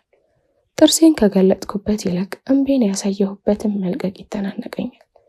በተቻለኝ አቅም ለመክበብ እምቤን ለማሳየት እየሞከርኩ ነበር። የሆነ ነገሬ የሆድሽን 1 ሰዓት ታስቀሪ ንገሪው ይለኛል። የሆነ ነገሬ ደግሞ ገና ትናንት ያወቅሽ ሰውን ባሽን ለማየት ብቁ አይደለም፣ እረፍ ይለኛል። በዚህ ትንቅንቅ ውስጥ እያለው የት ነሽ አለኝ። ሁለቴም ሳላስብ የቅድሟ ሴትዮ ነሽ ያለኝ ቦታ ነገርኩት። በብርሃን ፍጥነት አጠገቤ ተገኘ። ከመኪናው ወርዶ ፊት ለፊት ቆመ። ቀና ብዬ አየሁት። የተፈጠረ ነገር አለ? ደህና አይደለሽም? ሐዘን ነው? ማን ሞቶብሽ ነው? የምረዳሽ ነገር አለ? አንዴ አይኔን አንዴ ጥላሸት ልብሴን እያየ በጥያቄ አታደፈኝ። እሙን ታውቃታለህ? እናቴ ናት። በጣም ጨካኝ ናት። በጣም ክፉ ናት። እሙዬ ክፉ ናት፣ ጨከነችብኝ። እሙ እቅፍ ውስጥ ሆኜ በእንባ እየታጠብኩኝ እናቴን አማሁለት። ምንም ሳይለኝ በዝምታ ሰበሰበኝ። እንደ ሌሎቹ ቢደናገጥም ፍላጎቴን አክብሮ እዛው አካባቢ ካለ ደብር መቃብር ስፍራ ወሰደኝ። በጤኔ መቃብር ስፍራ እንደምፈራ ፈጣሪ ራሱ አልፈራም። ዛሬ ደፈርኩት። እናቴ ትኖርበታለች ብዬ ስላሰብኩ ነው መሰለኝ። ፍርሃቴ በከነ። ጭው ያለ ዝምታ መሃል ዝም ያሉ ሟቾች ተገኝተው በቁም የሞትኩት እኔና እግር የጣለው መክበብ ቆመናለን። ጨረቃ ሙሉ ነበረች። በጨረቃ ብርሃን ከሁሉም ገንጠብ ብላ እንደ መደበቅ ያለች መቃብር ታየች። እሙዛ ጋር ናት አልኩት በስሜት። መክበብ ፈርቷል። ወንድነቱ ይዞት ወይ አሳዝኛው እንጂ ቦታው እንዳስጨነቀው ኮፍያ ጥሶ የሚንቆረቆረው ላቡ ያሳብቅበታል። እናቴን ማውራት አለኝ። እዚህ ጠብቀኝ አልኩት። ጥሩ አይደለም፣ ብቻሽን አብረሽ ልምጣ አለኝ። በአይበሉባው የግንባሩ ላብ እየጠረገ አታስብ እናት ያለሽ ስለው ያማታል እንዲህ አስተያየት አየኝ። የተከተልሻቸውን አትክልቶች እግርሽ ከወጣበት ቀን ጀምሮ ዞር ብሎ የሚያያቸው ጠፍቷል። ያሳደግሻት ብቻ ሞታለች። አልነገርኩሽም አይደል? ቀዩ ጥላ ርቆታል። የቡና ሽታ እንደ ድሮ አይደለም። አንቺ ያልጠመቅሽው ጠላ ደምደም ይላል። ያላንቺ ህይወት ከእሬት ይመራል። የማላውቃት ሴትዮ መቃብር ፊት ቆሜ መለፍለፍ ጀመርኩ። ባለፈው ታናሽ ወንድምሽ መጥቶ ለአባዬ ላስካል ለምን የቁም ተስካር አታወጡላትም? እስከ መቼ ትጠብቃላችሁ? እኛ አውጥተን ኖርማችን ያወጣ ነው ሲለው ጥንብርኩስም ብሎ አባረረው። አየሽ አባዬም ይጠብቅሻል። ሞተሻል፣ እናልቅስልሽ፣ ትመጫልሽ እንጠብቅሽ። የመቃብሩን አፈርን እየዳሰስኩ እጠይቃታለሁ። ተይ እሙ፣ ተይ የኔ ወርቅ፣ ተይ የኔ እናት፣ ተይ። የት ነው ያለሽው? እዚህ ነኝ ማለት ይከብዳል። እዚህ ነኝ አትድረሱብኝ ብትይ ምን አለ? ነፍሴ ተጨነቀችብሽ እኮ። እምቤን ጸጽታ አስረጨው እኮ። እሙ ተይ፣ ተይማ። እዚህ ነኝ ሳልል ለጨዋታ ሲሄድ እንዴት ነፍስሽ ትጨነቅ ነበር? እዚህ ነኝ ሳይሉ መሄድን ኬት አመጣሽ? እንደወጡ መቅረት ኬት ተማርሽ? እህቴን ባይሻት ምን እንዳከለች፣ ልጅሽን ብታያት እንዴት ቆንጆ እንደሆነች። በአንድ ጊዜ ፍቅርም ጥላቻም እየተፈራረቁ አሳሬን አበሉኝ እኮ። መክበብ ከኋላ ትከሻዬን እስኪነካኝ ድረስ በማላውቃት ሴትዮ በደም ፊት ከእናቴ ጋር ነበርኩ። ይበቃል እንሂድ አለኝና እጄን አጥብቆ ያዘኝ። ግን ለምንድን ነው በጨለማ እዚህ መምጣት የፈለግሽው አለኝ። መኪና ውስጥ ከገባም በኋላ በጨለማ የወጣችው እናቴን በጨለማ መቅበር ፈለጊ አልኩት። መልስ አልሰጠኝም። ከምሽቱ 4 ሰዓት ሆኗል። እውነትም ሩቅ መጥቼ ነበር። እስክል ድረስ ሰፈሬ እስክደርስ መንፈቅ ፈጀብኝ። ምንም አላወራንም። የተቀመጥኩበት ገቢና መስኮት በላሁስ አስከፍቼዋለሁ። ልክ እናቴ ትመለሳለች ብዬ እንደምተገብረው አይነት። ሁሉም ነገር እሷን ይሸጣል። ሁሉም ነገር ስሟን ይጠራል። ስልክ የጠራ አባዬ ነበር። አንስቼ እየመጣሁ እንደሆነ አሳወቅኩት። ቶሎ እንድደርስ ካሳወቀኝ በኋላ እህትሽ እራት አልበላም ብላለች፣ እንቅልፍ ሳይወስዳት ድረሽና አንድ በይት አለኝ። የቀደሙን ንዴቱን ድራሹን አጥፍቶ አባቴ አንዴ ለብ አንዴ ሞቅ አንዴ ግግር ማለቱን የመጣው እናታችን ከሄደ በኋላ ነው ሲመስለኝ። እናትም አባትም የመሆን ኃላፊነት ስለወደቀበት ሳይወድ በግዱ እንደ ሂስለስለስ እንደ ወንድ ጠጠር ማለት ነበረበት። ፈጣሪ ያለ ነገር አንድ ልጅ እናትና አባት ተብለው ከተሰየሙ ወላጆች አልፈጠሩም። ለሰው ልጅ የእናት ለስላሳነትና የአባት ጠጣርነት የሚበላለጥ ሳይሆን እኩል የሚያስፈልግ ነገር ስለሆነ ነው። አበባ ላይ ሾህ ምን ይሰራል? ማንም እንደ ልቡ እንዳይቀጥፈው አይደል? ቅንጡ ግቢ ላይ ለምን አደገኛ አጥር ይታጠራል? ማንም እንደ ልቡ ገብቶ እንዳይዘርፈው አይደል? በአንድ በኩል ደግሞ ምንም እንኳን አባቴ እስከ ጥግ ድረስ እናትም አባትም ለመሆን ቢሞክርም እውነታ ግን አባት መሆኑ ላይ ነው። ቁጣውና ጩኸቱ አይደለም አባትነት። እናትም እኮ ስትናደድ ጩኸት አለባት። በቃ አባትነት ይህ ነው ብዬ የማስረዳው ስሜት ነው። መክብብ አልፎ አልፎ ዞሮ እያየኝ እንደነበር በጎን እያስተዋልኩት ነበር። ደህና ነሽ አለኝ። ልዋሻው አልፈለኩም። ደህና መሆን እንዴት ነው? ጥያቄውን ወደ ራሱ አዞርኩት። እሳት የላሰ ጠበቃነቱ የማያስመልጠውን ጥያቄ እንደ ጠየቅኩ የገባኝ መልሱ ዝምታ ሲሆንብኝ ነው። ማንም የማይሞላልህ ቦታ አለ። ማንም ቢመጣ ደህና የማትሆንበት ክፍተት አለ። ያንተን አላቅም፣ እኔ ግን አለኝ። በማይተካ ሰው መፈተንና የማይመጣን ሰው መጠበቅ ወና ቤት እንደማንኳኳት ነው። እንደማይከፈትልህ እያወቅህ ታንኳኳለህ።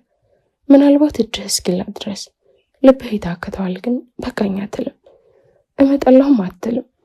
ያለልህ ሰው፣ አንተን ለመምጣት የመጀመሪያውን ስቃይ የተቋደሰው ሰው፣ ብሎ ያማጠህ ሰው፣ በስቃይ ያገኘህ ሰው፣ የመጀመሪያው አቃፊ፣ የመጀመሪያው መጋቢ፣ ወዳጅህ፣ አስተማሪ፣ የመጀመሪያው ሰው። እምቤ ሲያቋርጠኝ ሱፍ ታቀበለኝ። መኪናውን አቆመውና ንፋስ እንድንቀበል ጋበዘኝ። አላንገራገርኩም። አብሮኝ ወረደ። ጎርደድ እያልኩኝ በረጅሙ ተነፍሳለሁ። አብሮኝ ይንጎራደዳል። ጮክ ብዬ ሳለቅስልና መክብብ እንዳለ ሳስብ አውጠዋለሁ። አልቅሽና ይውጣልሽ አለኝ። ፊት ለፊት ቆሞ ማስተዋሉ ገረመኝ። ከልቡ እያየኝ ነበር ማለት ነው። አይወጣልኝም፣ አትወጣልኝም፣ አትወጣም። ክፉ ናት አላልኩም፣ አትወጣም፣ አትመጣም፣ አትወጣም፣ አትወጣም፣ አትመጣም እያልኩ ስቅስቅ ብዬ አለቀስኩ። ትንፋሻይን ከፍ ዝቅ እያለ ሳቅ ሲያሯሩጠኝ ወደ ራሱ ስቦ አቀፈኝ። ዮናስን ካቀፍኳቸው 100 ምናምን እቅፎች የማይወዳደር እፎይታ ተሰማኝ። ይህ መናበብ አለው። ያሌጣ ስሜት ብቻ ነበር። ሰው እቅፍ ውስጥ ሳለቅስ የመጀመሪያ ነው። ማንም ይህ ጎኔን አይቶት አያውቅም።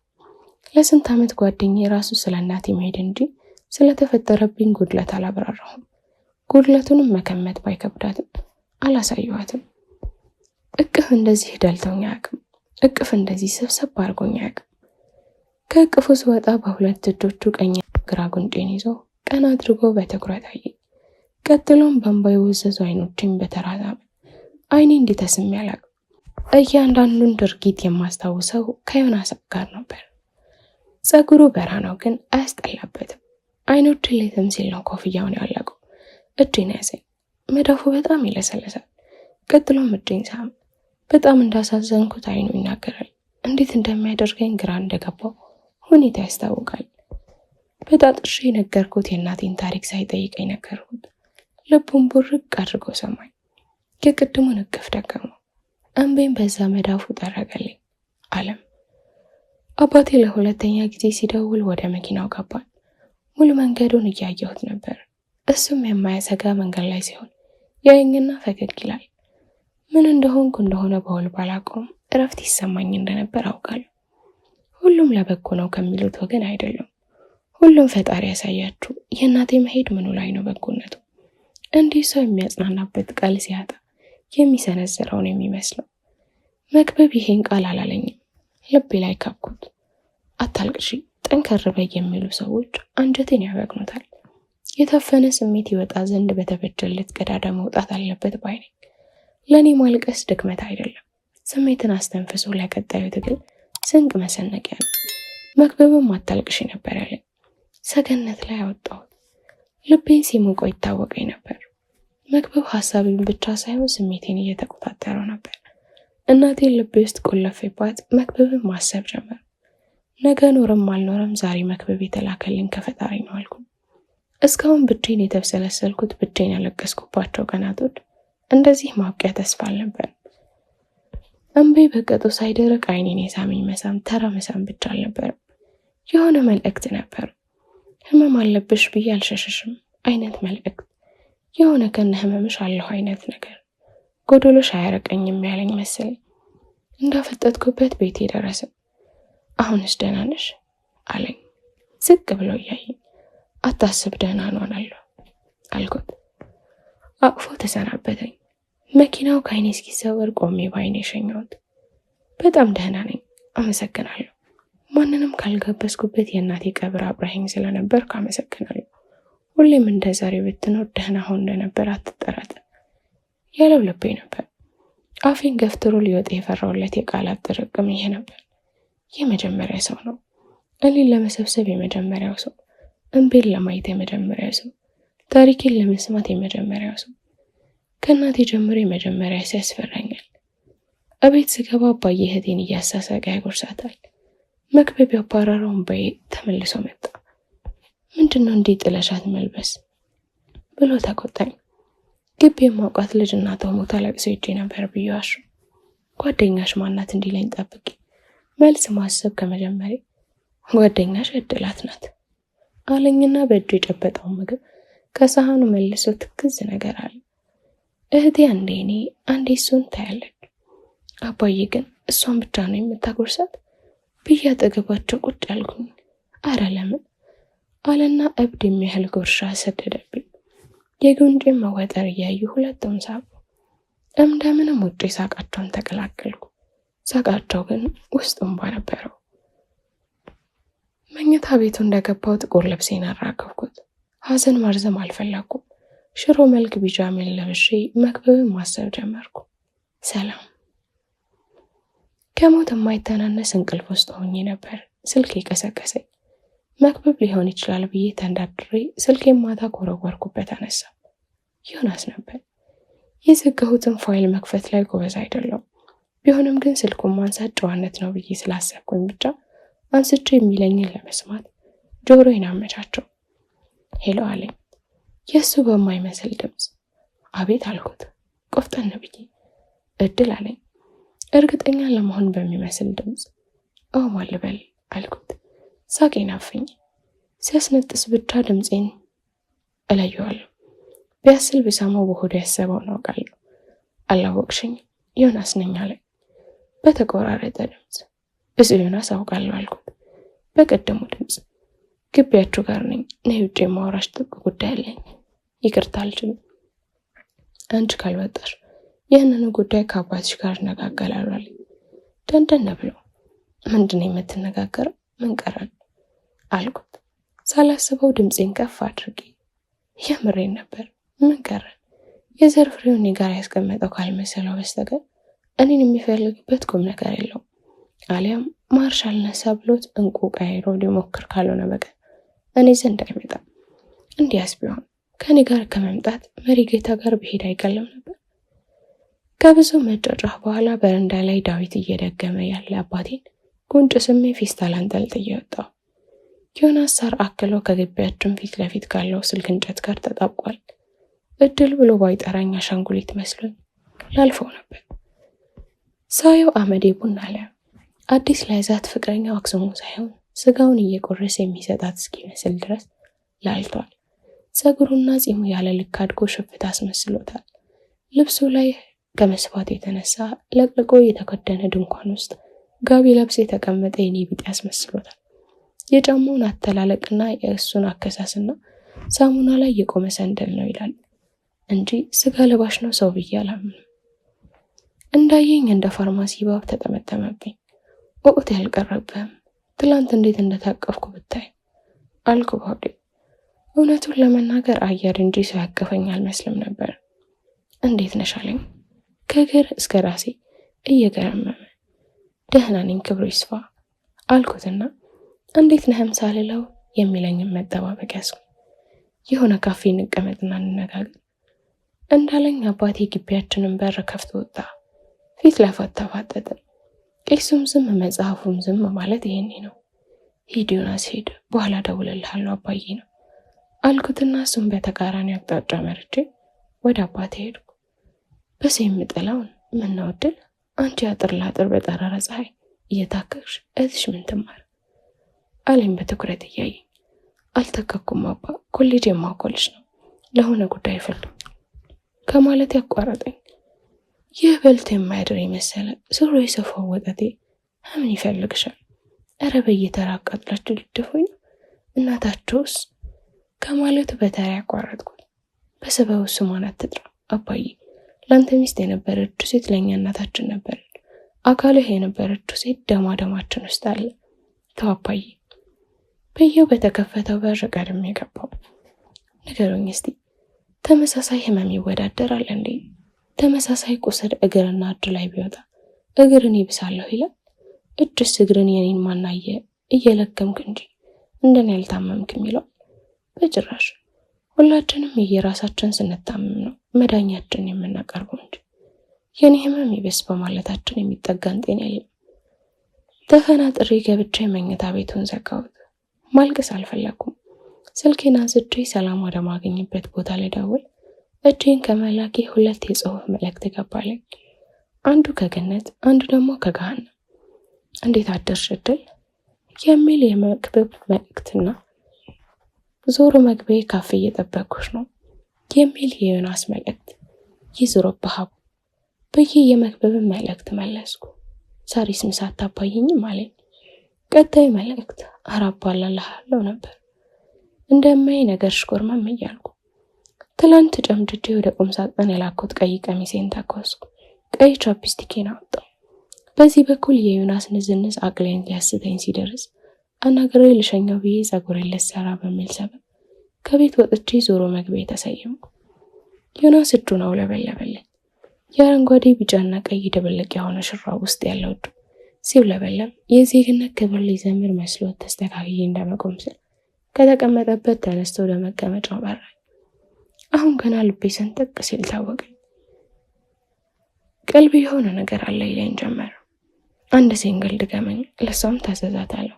አስተናጋጁ ምን ልታዘዝ አለኝ። አስተናጋጁ ጠብር ከፍ እያለ እኔ ምንም አልፈልግም ስለው የገላመጠኝ አገለማመጥ ካፌው የሱ ነው እንዴ እንድላረገኝ እንዴት እንደምነግርሽ አላውቅም አለኝና ሲንግሉን በአንድ ትንፋሽ ጨለጠው። ከዮናስ ጋር ከተለያየን 6ኛ ወር አልፎ 7ኛውን ይዘናል። ጊዜው እንዴት ይሮጣል። ፍቅር ቅብ የነበረው አብሮነታችን 1 ዓመት ከመንፈቅ የቆየ ነበር። በዚህ ሁሉ ጊዜ ውስጥ ዮናስ እንዲህ ነፍስ ውጪ ነፍስ ግቢ ሆኖ ያሳለፈበትን ቀን አላስታውስም። ምንድነው ንገረኝ እንጂ ያልኩት የተገባብኝም ፍርሃት ለማባረር እየታገልኩ አለና ተጨማሪ ሲንግል አዘዘ። እረ በፈጠረህ ዮናስ አልኩት ቆጣ ብዬ። አሞኛል አለኝ። ያልጨረሰው ንግግር እንዳለ በሚያሳብቅ አስተያየት ግንባሩ እያየኝ ነበር። ምንህን ሲቀጥል እኔ ምን ቤት ነኝ? ግራ ገባኝ። አንቺንም ሳያመሽ አይቀርም አለና ትልቅ ሸክም እላይ ላይ እንዳራገፈ ነገር ተነፈሰ። ምንድን የምትለው? ምንድነው በሽቴ?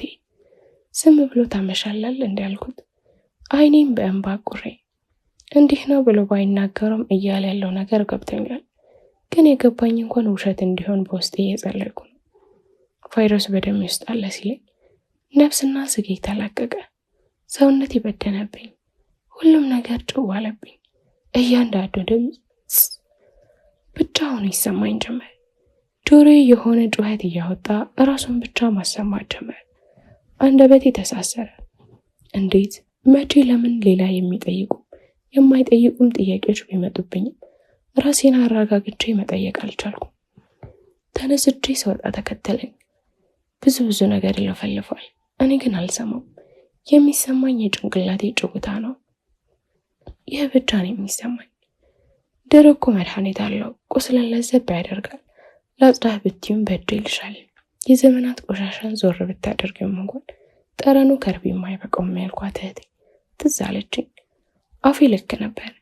ያልጸዳ ቆሻሻ ያለቀቀ እድፍ ተሸክሜ አፌ እንዳሽ መሆኑን ካታውቅም እሷ የምናወራውን ብንኖር የት በደረስን። ውስጣችን ጠልችቶ አፋችንን ማሽሞንሞናችን ምን ጥቅም? ከረፈደ ማስተዋል እንዴት ይቀፋል። ኪሳራ። ፍጥነቴን በእጥፍ ጨምሬ ከሰከስኩ። ዞር በልልኝ አውራ ያልኩት አብሮኝ የሚሯሯጠውን ዮናስ። እኔም በቅርቡ ነው ያወቅኩት። እመኝኝ እድል ያለኝ እየተርበተበተ እድል ያትበለኝ ብዬ አንዴ ሳንባረቅበት ባለበት ቆመ። እንደ ሰከረ ሰው እየተንገዳገድኩ ቤቴ ደረስኩ። አባዬ ቀስቀስ ብለው ጠበቀኝ። ፀጉርሽን ልትሰሪ ያልነበር ጠየቀኝ። መብራት የለም ብዬው ተስፈንጥሬ መኝታ ቤቴ ገባሁ። ምን ሆናለች ልጅቷ አለና ተከተለኝ። ንገረኝ እስቲ ምንድን ነው? እኔ አባትሽም ጓደኛሽም ነኝ አይደል አለኝ ትክ ብለው እያየኝ። ሞኝ ማለት አንድ ስህተትን ደግሞ ደጋግሞ የሚሰራ ነው የሚባል አባባል አቀጨለብኝ። ሞኝ ቢመጣ ለአባቴ አንድ ነገር አልነግረውም ያልኩበት አጋጣሚ ትዝ አለኝ። እንደ እናት መሆን እንዳለበት ሲሰማው የሆንኩትን ይጠይቀኛል። የሳትኩትን ያለ ፍርሃት እንዳብራራ ይገፋፋኛል። እኔም የልብ ልብ ተሰምቶኝ የሆዴን ከተረከፍኩ በኋላ አባትነቱ ይመጣበታል። ነገሩ እንዲህ ነው። 12ኛ ክፍል ነበርኩ። ኢንትራንስ ልንፈተን አካባቢ የነበረ እረፍት ነው። ፕሮቲን ለጭንቅላት ጥሩ ነው ያለው ማን እንደሆነ ባላቅም አባዬ በጠዋት እየተነሳ በስጋ ፍርፍርና በእንቁላል ያጨናንቀን ጀመር። አብልቶ መክሮ ወደ ላይብራሪ ልከኛል። ታዲያ ስመለስ የሚጠብቀኝ መክሰስ ልዩ ነበር። የሚሰራልኝም ምግብ እንዳይቀርብኝ ፈተናውም እንዲራዘም እጸልይ ነበር። ሌሊት ድንች ጠብሶ ሻይ አፍልቶ ይቀሰቅሰኛል። እኔ ሳጠና እሱ ጋቢውን ለብሶ ፊት ለፊቴ ይቀመጥና ያንቀላፋል። ታዲያ በአንዱ ቀን ጠዋት ቁርሳችንን እየበላን ጨዋታ አነሳ። እኔ አባትሽ እንዴት ያለው የድሮ አራዳ መሰልኩሽ ብሎ ጀምሮ ከእናቴ በፊት ስለጠበሳቸው 16 ሴቶች ነገረኝ። አብዛኞቹ በእኔ ዕድሜ እያለ እንደመሰላቸውና የዘር ፍሬውን በአግባቡ ቢጠቀምበት አንድ ቀበሌ የሚያህል ልጆች እንደሚኖሩት ነገረኝ።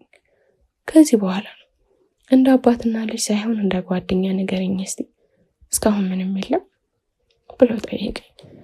ኧረ የለም አልኩት አንገቴን ሰብሬ። ኧረ ተይ 6 በመውለጃ እድሜሽ ብሎኝ ሲስቅ ተፍታታው። ቀጥዬም ስለ 2 ኤክሶችና በሰዓቱ ስለነበረው ፍቅረኛ ነገርኩት። ከዛ በኋላ ነው አባትነት የመጣው። አንዴ በጥፊ ሲያዞርብኝ ለወራት ያጠናሁት ትምህርት ከአእምሮዬ ብን ብሎ ወጣ። ለዛ ነው መሰለኝ ፈተናውን ያላለፍኩት። ለነገሩ በዚህ አላበቃም። ውጤት ከወጣና መውደቂ ከተረጋገጠ በኋላ ነገሩ ዋሰ። ለነገሩ ከማንም ጋር ሸሸ ገዳሚ እያልሽ ብታልፊ ነበር የሚገርመኝ። ኪሳራ። አቤት አቤት ፍቅር አልቀረብሽም ኮኩኒያም የሚሉ ስድቦችን ከቀበቶ ጋር አስጠጣ ከራንኩ። ከዛ በኋላ ለሱ መንገር እርም ያልኩት። አሁን አጠገቤ ቁጭ ብሎ እንደ ጓደኛ ይለኝ የወጋ ቢረሳ ነው ነገሩ። ሃኒ በጣም አስፈለገችኝ። እንዲህ ያለ ዱብዳ ወድቆብኝ ለማን አወራዋለሁ? በአንድ በኩል ደግሞ መክብብ አለ። ሃኒ ለመክብብ ያላትን ስሜት ካነበብኩ በኋላ እሷ ላይ ነፃነት ይጠፍቷል። እንዲህ በራሴ ሐሳብ ሰክሬ ስልክ ይነዘረኝ። የምሳው ቀጠሮ እንዳለ ነው አይደል የሚል መልእክት ነው። አልመለስኩለትም። በሁለተኛ እድል ታምናለህ አልኩት። መክብብም ምሳ የምንበላበት ሬስቶራንት ተቀምጠን እንደ ሁኔታ ይለያያል አለኝና ላፌ መጥኖ አጎረሰኝ። ቀጥሎም እየተበላ አይደለም ምን ሆነሻል አለኝ። ምንም አልሆንኩም አልኩትና ያጎረሰኝን ውጭ እጅ ላይ ሳያድበለብል የቆየሁትን ደገምኩትና እየበላው መሆኔን አስመሰከሩ። ኧረ እንዲማ ከሆነ ሁሌ ነው የምጋብዝሽ፣ አበላልሽ ኪስ አይጎዳም አለና ያን ምትሃት ጥርሱን ገለጥ አደረገው። ስለ ሁለተኛ እድል እያወራሁ ነበር አልኩት ለማስታወስ ያህል። የሁለተኛ እድል እንደ ቦታውና እንደ ሁኔታው ይለያያል። ለምሳሌ አንድ ነፍስ ያጠፋ ወንጀለኛ ከማለቱ አቋርጬ ከፍርድ ቤት ሕግና መሰል ነገሮች የወጣ መልስ እንደምፈለግ ነገርኩት። ስፔሲፊክ አድርጊልኛ፣ እንዲህ ሁለተኛ እድል የሚባል ነገር የለም እኮ እድል ያለኝ። እድሌ ስላለኝ ልቤ 32 ጥርሱን አሳየ። ቢሆንም ግን ዮናስ የነገረኝን ነገር ሳስታውስ መክብብን ከሩቅ የማየው እንጂ የማልዳሰሰው የማልነካው የኔ የማልለው የማይበላው ወፍ እንደሆነ ትዝ አለኝ። ስለ HIV ያስበህ ታውቃለህ አልኩት። ድንገት እንዳልኩት ያወቅኩት ካልኩት በኋላ ነው። እንጃ ያው በሽታ ነው፣ ግን እንዴት አስበዋለሁ? አንዳንዴ በዙሪያሽ ያለ ሰው ሲታመም ነው በሽታውን የምታስተውዩ፣ አሊያም በሽታ የሚባል ነገር መሆኑን የምታስታውሹ፣ እናም እንደሚሞት ሰው ነው አለኝና እንደ ጉርሻ ደገመኝ። የሚሞት ሰው እንዴት ነው የሚኖረው አልኩት። አጣድፌ ጉርሻውን ከዋጥኩም በኋላ በእርግጥ ሁላችንም ሟቾች ነን፣ ነገር ግን እንደሚሞት ሰው የሚኖረው በቁጥር ነው። ብዙ ሰው ግን እንደሚሞት የሚያስታውሰው ሲታመም ነው። እንደምትሞች ስታስቢ ለነገ የምታስቀምጪው ደስታ የለም። ነገ የምትይው ስራ ምግብም አይኖርም። እንደምትሞች ስታስቢ ነው መግቢያሽ የሚያሳስብሽ። የመጨረሻዎቹ ደቂቆች ላይ ነው የነፍስሽ ድምጽ የምትሰሚ። ማን ታሞ ነው አለኝ። ቀጠል አድርገው እኔ አይባል ነገር ሆኖብኝ አንድ ጓደኛዬ ታማ ነው አልኩት። እንዴት ያዛት ሲለኝ ደነገጥኩ። እንዴት አይዛት? እንደተለመደው ነዋ። ትንሽ ስህተት ነበር ከፍቅረኛዋ ጋር ተጋብተውባት አልኩትና ፊት ለፊት ያለን ውሃ በአንድ ትንፋሽ ጨለጥ። ትንሽ ስህተት እንኳን አይደለም፣ ህይወት የሚያስከፍል ትንሽ የለም። እንዴት ብዬ ጠየቅኩሽም እንዳልተለመደው የሚታመሙ ሰዎች ስላሉ ነው። ማለት በደም ንክኪ ሲለኝ የኤሌመንተሪ ተማሪ የሆንኩ መሰለኝ። ትንሽ ቆይቶ ስለ 3ቱ የመህጎች ሊያስተምረኝም ይችላል። እኔ ጭንቀቴ እንዲህ የሚያስለፈልፈኝ ከመክብብ ጋር ሲጀምር ስለ በሽታ አይወራም። ከሱ ጋር መወራት ያለበት ስለ እሱ ብቻ ነበር። ስለ እሱ ውበት፣ ስለ ጥርሶቹ፣ ስለ አይኖቹ፣ ነፍስ ድረስ ስለሚሰማው ስለሚያረሳው ድምፁ፣ ስለ መዳፎቹ። በቃ መወራት ያለበት ይህ ነበር። ድሮ መልክ የበዛበት ወንድ አልወድም ነበር። ጭንቅላቴ ምን ሲል ይህን መልክ የተትለፈለፈለት ወንድ እንደገደለ አላውቅም። ከዮናስ የሰማሁትን ሰምቼ አልቅሼ አይወጣልኝም። እዚህ ከመክብብ ጋር ቁጭ ብለው ምሳ ለመብላት ምን ያህል እንደታከልኩኝ የማውቀው ነኝ። ስሜቱን ይህ ነው ብዬ የምገልጸው አይነት አይደለም። ስለ HIV እናውራ አልኩት። ስለ ዩኒቨርሲቲ ቆይታው ሲያጫውተኝ ፊቱ ላይ ግርታ ነበር። በጣም ተጨንቀሻል በጓደኛሽ ጉዳይ ሲለኝ በአዎንታ አንገቴን ነቀነቅኩለት። ቆይ ሀኒኝ ታውቃታለች ሲለኝ ቀላል ሌላው ካፌ ነበር የመለስኩት። አታውቃትም? አንድ ዶክተር ጓደኛ አለኝ። ስልኩን እሰጥሽና መጠየቅ የምትፈልጊውን ጠይቂው። በእርግጥ በጣም ሬል ኬዝ ነው። ኖርማሊ ግን በዚህ ፍጥነት ይህን ያህል ዌይሎዝ አታደርግም የሚለኝ የደወልኩለት ዶክተር ነው። ከኔ ጋር ከተለያየ በኋላ ነው የያዘው ብዬ ለመቀበል የቻልኩትን እያደረግኩ ነው። ዶክተሩ የመለሰልኝ መልስ ተስፌን አሟጦታለሁ። ጓደኛሽ ቲቪ ኢንዶሚኒክ ኤሪያ ሙቭ አድርጋ ነበር አለኝ። ቀጥል አድርጎ አላውቅም ነው አልኩትና መልስም በጉጉት መጠበቅ ጀመር። ምናልባት እዚህ አካባቢ ከሄደችና እንደ ቲቪ ባሉ ተጓዳኝ በሽታ የመጠቃት እድል ከነበረ በተጨማሪም ኢሚኒቷ የሞተ ከሆነ ሲግኒፊካንት ዌይሎዝ በዚህ ፍጥነት ሊኖራት ይችላል ሲለኝ ትንሽ ልቤ ተስፋ ጫረ። የዮናስ አከሳስ የዘመናት ታማሚ እንጂ የቅርብ አላስመሰለውም ነበር። ትንሽ እፎ ያልኩ። ለማንኛውም ነገ እኔ ክሊኒክ ትምጣና ሊያት አንዳንዴ የመደረግ ሁኔታም ስለሚኖር ድጋሚ ትታይ አለኝና ተሰነባበትን። ጭንቀቴን መደበቅ እንዳቃተኝ የታወቀኝ ታናሽ እህቴን ክፉኛ ሳመናጭቃት ነበር። የዮናስ እጄን ከረገጠበት ቀን ጀምሮ መመንመን የጀመርኩ መሰለኝ። ጉንጮቼ በሁለት ቀን የሰመጡ፣ አጥንቶቼም የተንኮታኮቱ፣ ፀጉሬ ሳልነካው ተነቅሎ ያለቀ፣ አይኔም ያለ መነጽር አሻፈተኝ የሚል መሰለኝ። ከበሽታ በላይ እርጅና ተሰማኝ። ምግብ የሚባል እምቢ አለኝ። በትግል የበላሁትም ወዲያ ይወጣል። አኳኋኔ ታመመም ያረገዘም ያረጀም ሰው አይነት ነበር። የመክብብ ጓደኛ ጋር መሄድ አልፈለኩም። ምንም ቢሆን የመክብብ ጓደኛ ዛሬ እንደ ታማሚ በቀንነት ቢያነጋግረኝ ነገ ላይ የመክብብ የሆነ ነገር ሆኜ ቢያይ ጣቱን ለመቀሰር አንደኛ ነው። ምንም ባደርግ ሊለቀኝ ያልቻለው መክብብ ላይ ያለኝ ተስፋ ነው። እንዲህ ነው ብሎ አፍ አውጥቶ አልነገረኝ ነገር፣ ፍቅር ይኖርበት ሀዘኔታ በውል አለየሁት ነገር፣ ነገ ኖረም አልኖረም ግን ውስጥ የሚጠነቀቅለት ብቸኛው ሰው ነው። ከባለቤቴ ጋር ስንታወቅ ጀምሮ ቫይረሱ ነበረበት። አልነገረኝም። እንኳን ይህ ቫይረስ ጉንፋን አሞት የሚያውቁም አይመስልም ነበር። በጣም እንደሚወደኝ በ10 ጣት የምፈርምለት ሰው ነበር። ወደ አልጋ ሲገፋኝ በእጅ አላልኩትም ነበር። እንደሚወደኝና ከኔ ሌላ ማግባት እንደሚፈልግ ከኔ ሌላ ማንንም እንደማያልም እያለቀሰ ነገረኝ። ትዝ ይለኛል አለቃቀሱ። ያሳሳ ነበር። ግን ስላለቀሰ አልነበረም ያመንኩት። እንዲሁ ዝም ብዬ ነው ያመንኩት። ከእሱ ጋር በተኛው ማግስት ህዳር ሚካኤል ነበር። ሌላ ጊዜ ማህሌት ታድሬ ቅዳሴን አስቀድሼ እስኪያለበኝ የምንዘምረው ልድ አዳሩን እስኪያለበኝ ባለው የሆነ አፋፍ ላይ ቆሜ በርቀት ታቦት ሸኘው። በርቀት አለቀስኩበት። ቀናት ወራትን ሲወልዱ በእንባ ተለምኜ የሰጠሁትን ገና ሲጠቀል ማቀበል ጀመርኩ። ኃጢአት ሲለመድ ጻድቅ ይመስላል። ማፈር ስናቆም ውድቀታችን ሀ ብሎ ይጀምራል። ሀ አልኩኝ። ልክ ያልሆነ ስራ እየሰራሽ የሚማሰማሽ ልክነት ካለ አእምሮሽ ሚዛኑን እየሳተ ነው። የሰው ልጅ ይለምዳል፣ ደግነትንም ክፋትንም፣ ኃጢአትንም ጽድቅንም፣ ጉብዝናንም ስንፍናንም፣ መልበስንም መራቆትንም፣ ማግኘትንም ማጣትንም፣ ቤተ እምነቱንም ክለቡንም፣ ሁሉንም ይለምዳል። ጭንቀኝላት ሞንም ብልጥም ነው። ያስብልሻልም አያስብልሽም። ያስለመድሽውን ይለምዳል። ስታስቀሪበት እንደራበው ሕፃን ልጅ ያጣድፍሻል። ጭንቅላት ባለጌም ጨዋ ነው፣ ሁሉንም ይለምዳል። ጭንቅላት የልብ ወዳጅ ነው፣ አይገመትሽም። ጭንቅላት ከአባት ገዳይ የከፋ ጨካኝም ነው። ሲበቃው በቃው ነው። ባለቤቴ እንደ እንክርዳድ የሌለበት ስንዴ ነበር፣ የተለቀመ ስንዴ። እንዴት ነው ብለሽን ከኔ ማታውጭለት አይነት ሰው። ከሰጠኝ በሽታ በላይ የሄደበት መንገድ አቆሰለኝ። የሞኝ ውሳኔ ቢሆንም ቫይረሱ እንዳለበት ሲነግረኝ እንደማልተውን የምነግርሽ። ይህ ለእኔ ልክ ያልሆነ ልክነት ነው። አልተውም ነበር። የሄደበት አቋራጭ መንገድ ግን እኔን በአካል ሰጥቶ መተንፈስ ነጠቀው። ምክንያቱ ወድሻለሁ ነበር። ውስጥ ሚስጥሩ ጎን ራስ ወዳድነት ነበር። አይገርምህም? ሁሉም ለራሱ ነው። ሲወድሽ ራሱ ለራሱ ነው። ለአንቺ ብሎ የሚወድሽ አምላክሽ ብቻ ነው። በሽታውን ሲሰጠኝ አስቦበት እንደነበር ሲነግረኝ አላፈርም። ምን አለ ባይነግረኝ። ሁሉም መነገር የለበትም አይደል? ምን አለ ድንገት ስሜታዊ ሆኜ ምናምን ቢለኝ። ይህም በሽታ ካስያዝኳት ጥላኝ አትሄድም ብዬ ነው ያደረኩት። ደግሞም ልክ ነበር። አልሄድሽም ነበር ያለኝ።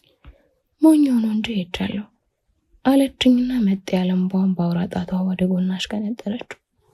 ለመመርመር ከሄድኩበት ክሊኒክ ህመምተኛ መቀበያ ወንበር ላይ ተቀመጠች። ጎልማሳ ሴት ታሪክ ነው። ሰው ሲከፋው ከድንጋይ ጋርም ያወራል አለችኝ፣ በትኩረት እያየችኝ። መገረሜ በታሪኳ ብቻ ሳይሆን እንዴት ዘርግፋ ነገረችኝ በሚለውም ስለነበር ማስተዋል አገረመኝ። ከሰፈር በጣም ርቄ የሄድኩበት ክሊኒክ ነው። ከሰፈሩ መራቄ ሀፍረቴን የሚቀንስልኝ መስሎኝ ነበር። አልቀነሰም። እድል ሰጠኝ። ስሜ ከውስጥ ተጠራ። እንደ ስሜ እድል እንዲሰጠኝ እየተመኘው ወደ ውስጥ ዘለኩ። ከዶክተሩ ጋር አንዳንድ ነገር ከተነጋገርና ሌላ ምርመራ ጨምሮ ወደ ላብራቶሪ ክፍል ላከኝ። ላብራቶሪስቷ ደሜን ቀዳች። የገላመጠችኝ መሰለኝ። ለነገሩ በ3 ታክሲ ስመጣ 3ኛው ታክሲ ውስጥ ገቢን የተቀመጡ ሰውዬ ራሱ አስተያየቱ ስሬን እንደሚያውቅ ነገር ነው። ከታክሲ ስወረድ ያየኋቸው አሮጊት አይነ ውሃቸውም አላማረኝም።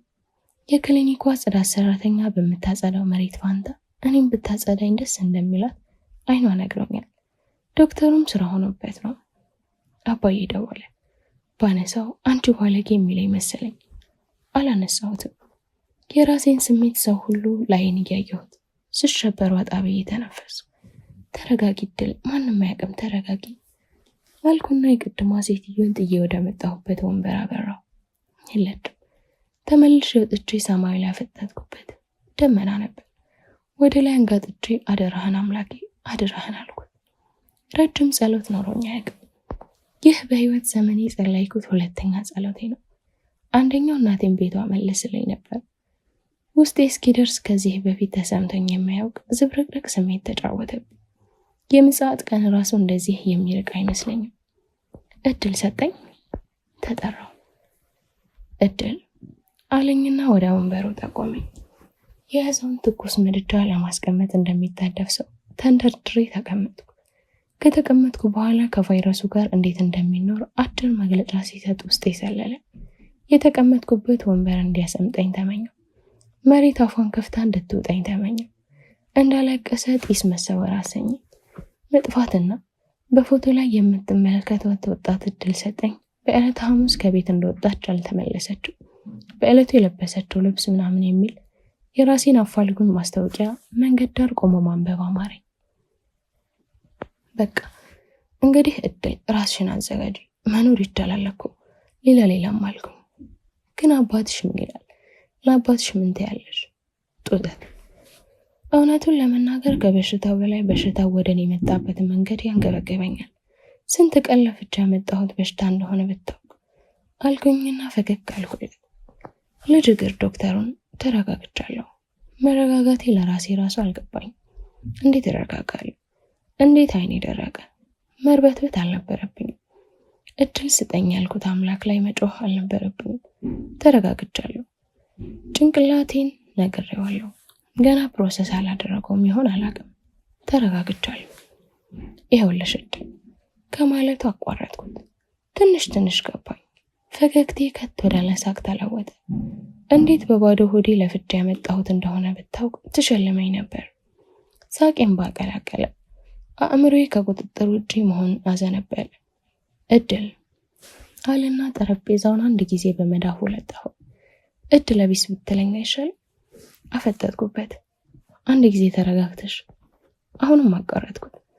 ልለምንህ፣ መረጋጋት ነው የምታወራኝ? የምስራች እንደሚነግር ሰው ነጭ ለብሶ መቀማጥማ ቀላል ነው።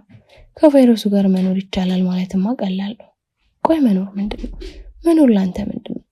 በየዕለቱ አየር ማማግና መውሰድ ነው? እንቤን መቆጣጠር አቃተኝ። ወትሮም መኖር አይመስለኝም። አንዳንዴ መኖር አስጠላኝልና መልሼ እየኖርኩ ነው እንዴ እላለሁ። ለእኔ መኖር እንዲህ አይደለም ዶክተር። ፍቅር ይዞኛል እኮ፣ ልብ የሚያርፍበት አግኝቷል እኮ። ዶክተር አልገባህም? አባቴ ፊቴን አያዩም ከእንግዲህ። እናቴ የለችም እኮ፣ አታውቅም። አንተ ታናሽ እህት አለኝ እኮ። ከዚያም እያማጣው ማልቀስ ጀመርኩ። መረጋጋቴን ሲጠብቅ የነበረው ዶክተር ዝምታውን ሰበረ። ነጩን ጋውን አውልቆ ከረባቱን ፈታ። ከተሰየመበት ወንበር ተነሳና ፊት ለፊት ተቀመጠ። እንዳትመክረኝ ዶክተር፣ መኖር ይቻላል እንዳትለኝ ዶክተር።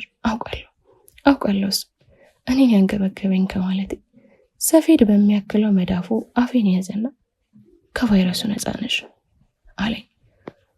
ውበት አይን ይመርጣል፣ እንደ ተመልካቹ ነው። ለእኔ ነፃነትም እንደዛ ነው። ነፃ መሆንን ካላወቅንበት ራሱ መታሰር ሊሆን ይችላል። ህመምን ያለ መድኃኒት አይሰጥም። መድኃኒታችን ምናልባት እኛ እንደምናስበው አይነት መድኃኒት ላይኖር ይችላል። ምናልባት የሚፈወሰው መንፈሳችን ይሆናል። ምናልባት ምግባራችን፣ ምናልባት ግንኙነታችን፣ ምናልባት ስብዕናችን፣ ምናልባት እኛነታችን። ወዲያው ትናንት በቤተ ክርስቲያን ደጃፍ ሳልፍ ጆሮዬን የያዘው ትምህርት ትዝ አለኝ። እረኛ በጎቹን መጀመሪያ በድምፅ ይገስጻቸዋል። አልመለስ ካሉ በጅራፍ ከገደል አፋፍ ይመልሳቸዋል። በሽታችሁ ከገደል አፋፍ የመለሳችሁ የላችሁ? ጥያቄ። እንቤን ጠራርጌ ልጅ እግሩን ዶክተር አመሰገን።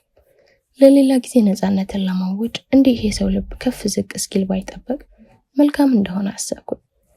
ላለፉት 2 ዓመታት በዚህ መልኩ ነው ውጤት የምናገረው አለኝ እየሳቀ።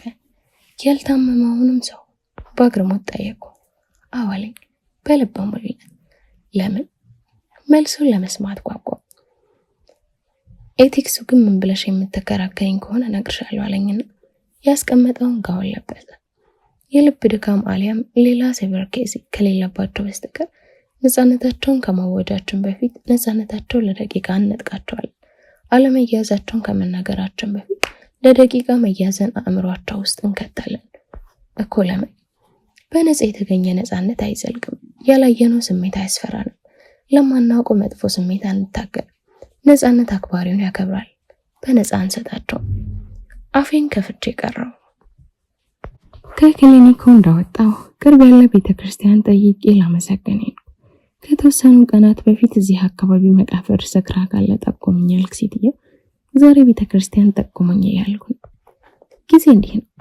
የማይነጋ ሌሊት የማያልፍ ቀን የለም የሚል የመዝሙር ስንኛ ቃጭለብኝ።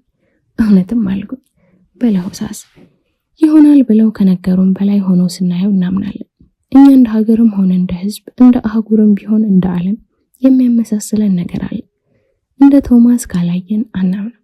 እንደ ኢሳው ሆዳችን ከቡርናችን ይበልጥብናል። ፈጣሪ የሰጠንን ጸጋ ከላያችን ለመላጨት ደሊላ ትበቃናለች። የኢዮብን ስም የያዝን ከጂዎች፣ የስምዖንን ስም የያዝን አሳጆች፣ የአብርሃንም ስም የያዝን ንፉ፣ የኢየሱስን ስም የያዝን ለአምላካችን ግድ የሌለን ከንቶች ሆነናል። ሙሴ ተብሎ አሻጋሪ ጠፍቷል። የዘመኑ ሙሴ ላሻግራችሁ ብሎ ባህር ከፋይ፣ ህዝብ አምኖ ከክፋይ ውሃ መሃል ሲገባ ውሃ የሚያስበላል። የዘመኑ ስምዖን እንደ ስምዖን ጫማ ሰፊው ሰው አሳትኩኝ ብሎ አይኑ ላይ ወስፌ አይሰድም። ይልቁንም ሰው ለማሳት ጫማው እስኪያልቅ ይኳተናል እንጂ። ስማችን አይከብደንም፣ ምግባራችን አንገት አያስደፋንም። ደህና ነገር እንደሰራ ሰው እንታበያለን፣ እንዳልከፋን እንስቃለን፣ እንዳለለለት እንታዘዛለን። መፍራት ያለብንን አንፈራም፣ መጸየፍ ካለብን ጋር እንጣበቃለን። ስጋችንን እናምነዋለን፣ ስጋ ብቻ እንዳለው ሰው እንኖራለን። ዛሬ ምሳ የምጋብዝሽ እኔ ነኝ አልኳት ሀኒን።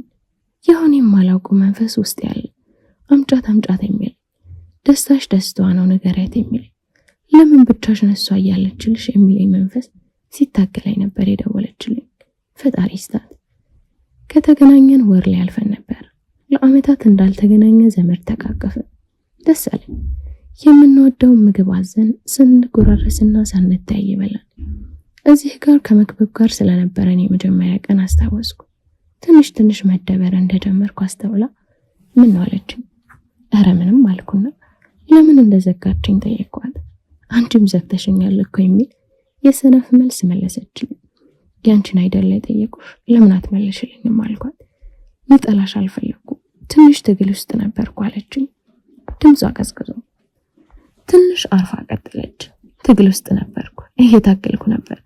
እኔ በፈለኩትና የፈለኩትን በሚፈልገው መሃል ያለው ልዩነት ላጠብ ስጣጣር ነበር። አንቺን ከመክብብ ጭንቅላት ለማስወጣት እየታገልኩ ነበር አለችና በልምምጥ አይነት እያየችኝ ተይልኝ ልልሽ አይደለም፣ ምን ብለሽው እንዲህ እንደሆነልሽ ብቻ ነገርኝ። እኔ ለ7 ዓመት የእሱን ትኩረት ለማግኘት የተጋጋጥኩበት በአንድ ቀን እንዴት ከመሬት ከላቀልሽው? እንዴት አርገሽ ብታዩ ነው?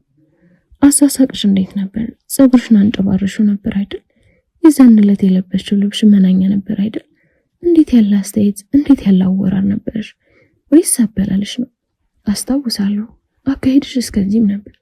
ጫማሽ አቧራ ጠጥቶ ነበር። ትዛልሽ ቀሚስሽ ጭቃ ነክቶት ነበር አለችኝና ያለቀው ትሬ ላይ አፈጠጠች።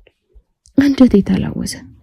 ሃኒ ካንቺ አይበልጥም፣ የምሬን ነው ይኸውልሽማ ከማለቴ አቋረጠችኝ። እውነቱን ለመናገር ካንቺ አይበልጥም ያልኩትን ቃል ስሜታዊነቴን ያበጃጅ። አንዳንዴ የማያወዳድራቸው ነገሮች አሉ። እንደኔ ደረጃ ከመስጠት ሁሉንም እንደራሱ መውደድ ይሻላል። እንደ ስምሽ ነሽ፣ ታስታውቂያለሽ፣ እድላለሽ። ምናልባት ፈጣሪ ቢያሱ ሊክስሽ ይሆናል። የሚክሰው በዳይ ነው ሰው እንጂ ፈጣሪ በድሎኝ አያውቅም። በድጋሚ አቋረጠችኝ።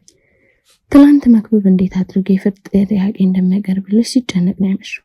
ምን ተወድ ይሆን እያለ ልቤን ሲጠባ ነበር። የምትወጂውን ሳይሆን የሚወደውን ለነገረው ስንት ካፌ እንደመለስኩት አታውቂ። ስንት ጊዜ እድል ፊት እንዳለህ እያሰብኩ አፈቅርሻለሁ በል እንዳልኩትና በልቤ ጮክ ብዬ እኔም አፈቅርሃለሁ እንዳልኩት አታውቂ። አንቺን እያሰበ ስንት ጊዜ አፈቅርሻለሁ ሲለኝ እንዳመሻ አታውቂ።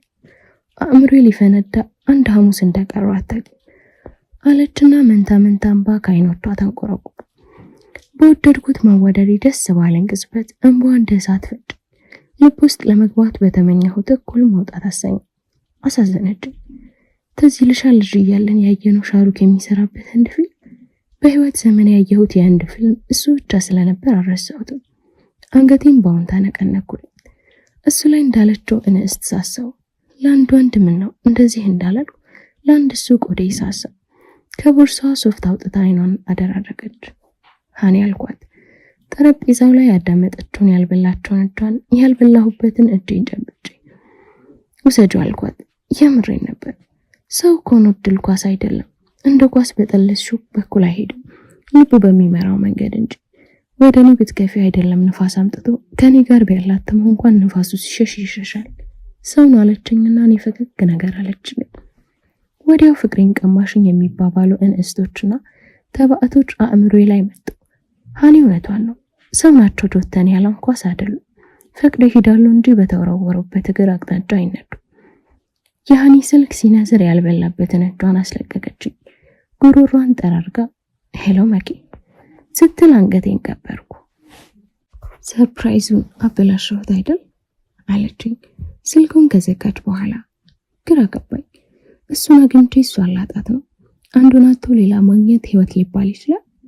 ብሎልኝ ልቤን የሞላው ሰው ባሌ ከሆነ የሰርግ ዕለት በግራ ባሌን አድርጊ በቀኝ የማደርጋት ስር ሚዜ ሃኒ ላትሆን ነው።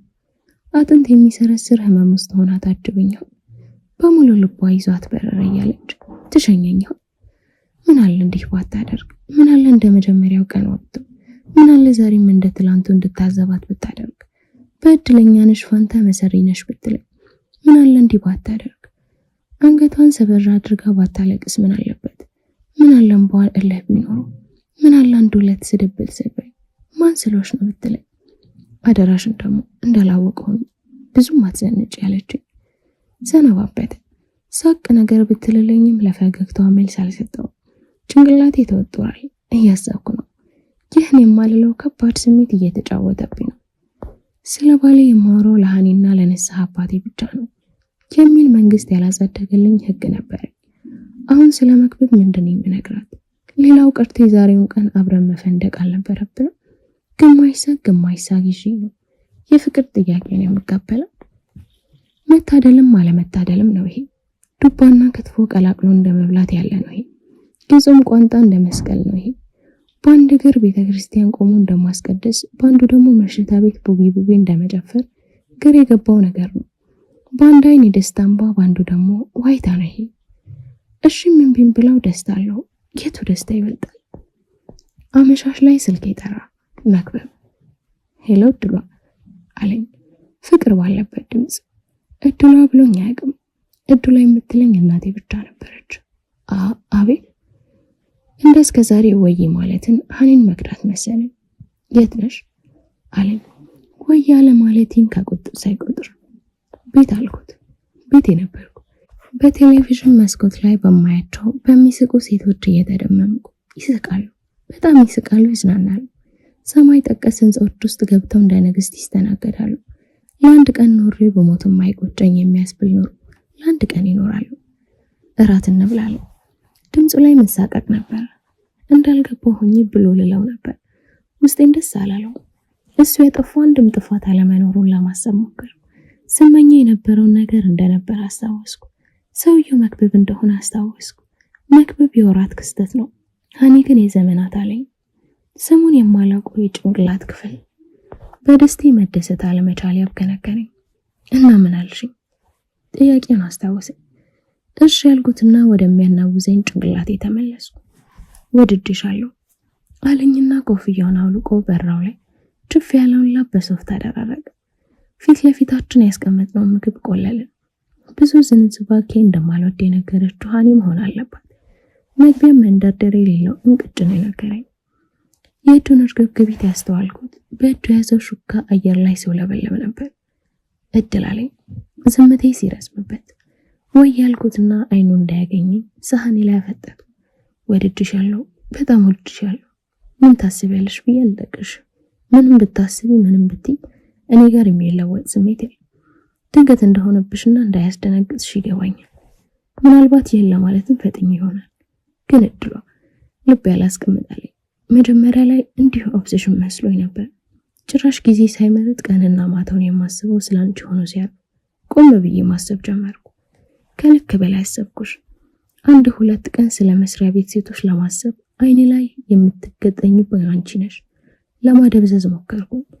በእውነም በህልሜም በዚህ መንገድ አስቤት ስለማላውቀው ሀኒ ራሱ ሳስብ ነበር።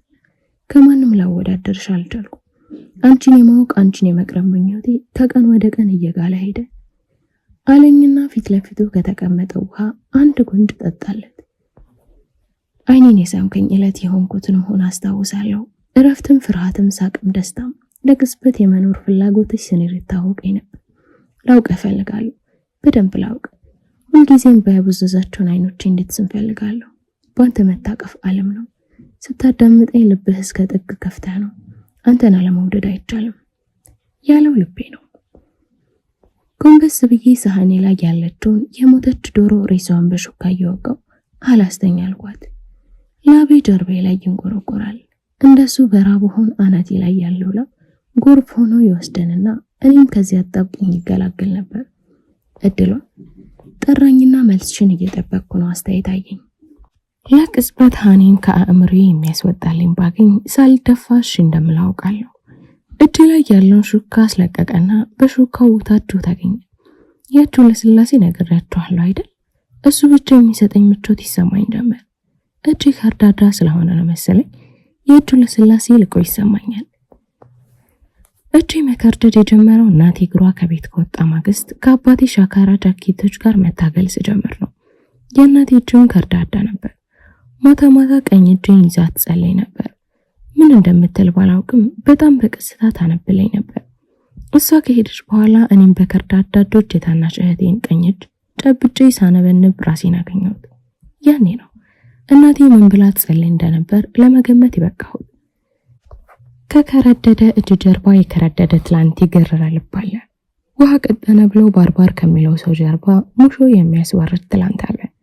በቀላሉ ማጅራቱ የሚጎበት ሰው ጀርባ ማጅራት ክትር የማያሲስ ትላንት ያልታወቀለት ቁስላለ። ሁላችንም የምንፈርደው የደረስንበት ላይ አይደል። የሌላውን ሸክም እንዳናቀል እኛም ሸክም ከበደን። የእጄ መጠጠር የጎረበጠው አይመስልም። ተጠጋኝ።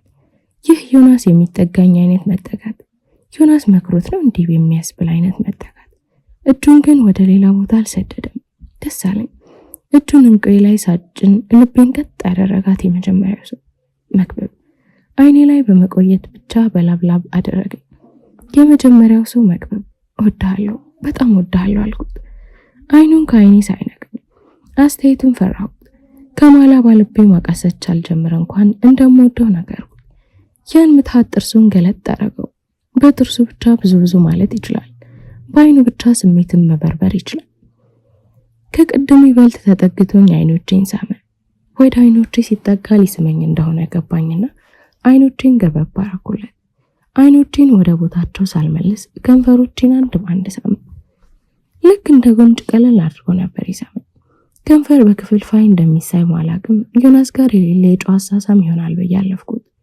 እሳት እንደነካ ሰው ከንፈሮቼ በፍጥነት ሲላቀቅ ከንፈሮቼን የማላውቃቸው አንዳች መለኮታዊ ኃይል ይኖራቸዋል ብዬ ነው ተውኩት። ከንፈሮቼ ላይ ባይቆይም አይኔ ላይ የቆየው መቆየት በልጦብኝ ልብ ላለማለት ወሰንኩ። መሳም አቅቶት ሳይሆን ጊዜው ስላልመሰለው አላረዘመው ይሆናል ብዬ ዝም አልኩ። የሚጠጣ ክትፎ አፍንጬ ላይ አስጠግቶ እንዳይነጥቀኝ አይነት ስሜት ቢሰማኝ መክበብ ስለሆነ ብቻ ዝም ጭጭ አልኩኝ። የአራት ግብዣ መዝጊያ አራት መብላት ብቻ መሆን አለበት ላይ ነበር ሀኒ። በአራት ሰበብ ቁርስ አብልቶ ከሚሸኘኝ ዮናስ ስመለስ እራት ላብላሽ ካለ መብላት የሚፈልገው ነገር አለ ትለኝም ነበር። ከምሽቱ 3 ሰዓት ሲሆን መክበብ ሰዓቱን አየና ብንሄድ ይሻላል፣ እየመሸ ነው፣ ቤተሰቦችም ይጨነቁ ይሆናል አለኝና አስተናጋጇን ጠርቶ ሂሳብ አስተመ። መኪና ውስጥ ገባን። አልፎ አልፎ እያየኝ ያን ምትሃት ገለጥ ያደርግልኛል። ለሀገር የሚበቃ ጥርስ ይዞ እዚህ ምንድነው የሚሰራው ላይ ግብጽ ስትተበተብ ምናል የመክበብን ጥርስ ይዘውት የግብጽ ጠቅላይ ሚኒስትር ጋር ቢሄዱና ቢያደነዝዟቸው የኢትዮጵያ እግር ኳስ ፌዴሬሽን መናከው የዚህን ጥርስ ባለቤት ግብ ጠባቂ ቢያደርጉት ምን አለ? አንድ ፈገግ ካለ እንኳን ተቃራኒ ቡድን ይቅርና ሊገባ የሚንደረደረው ኳስ እግር አውጥቶ ወደ ኋላ ያፈገፍግ ነበር። አለማወቅ።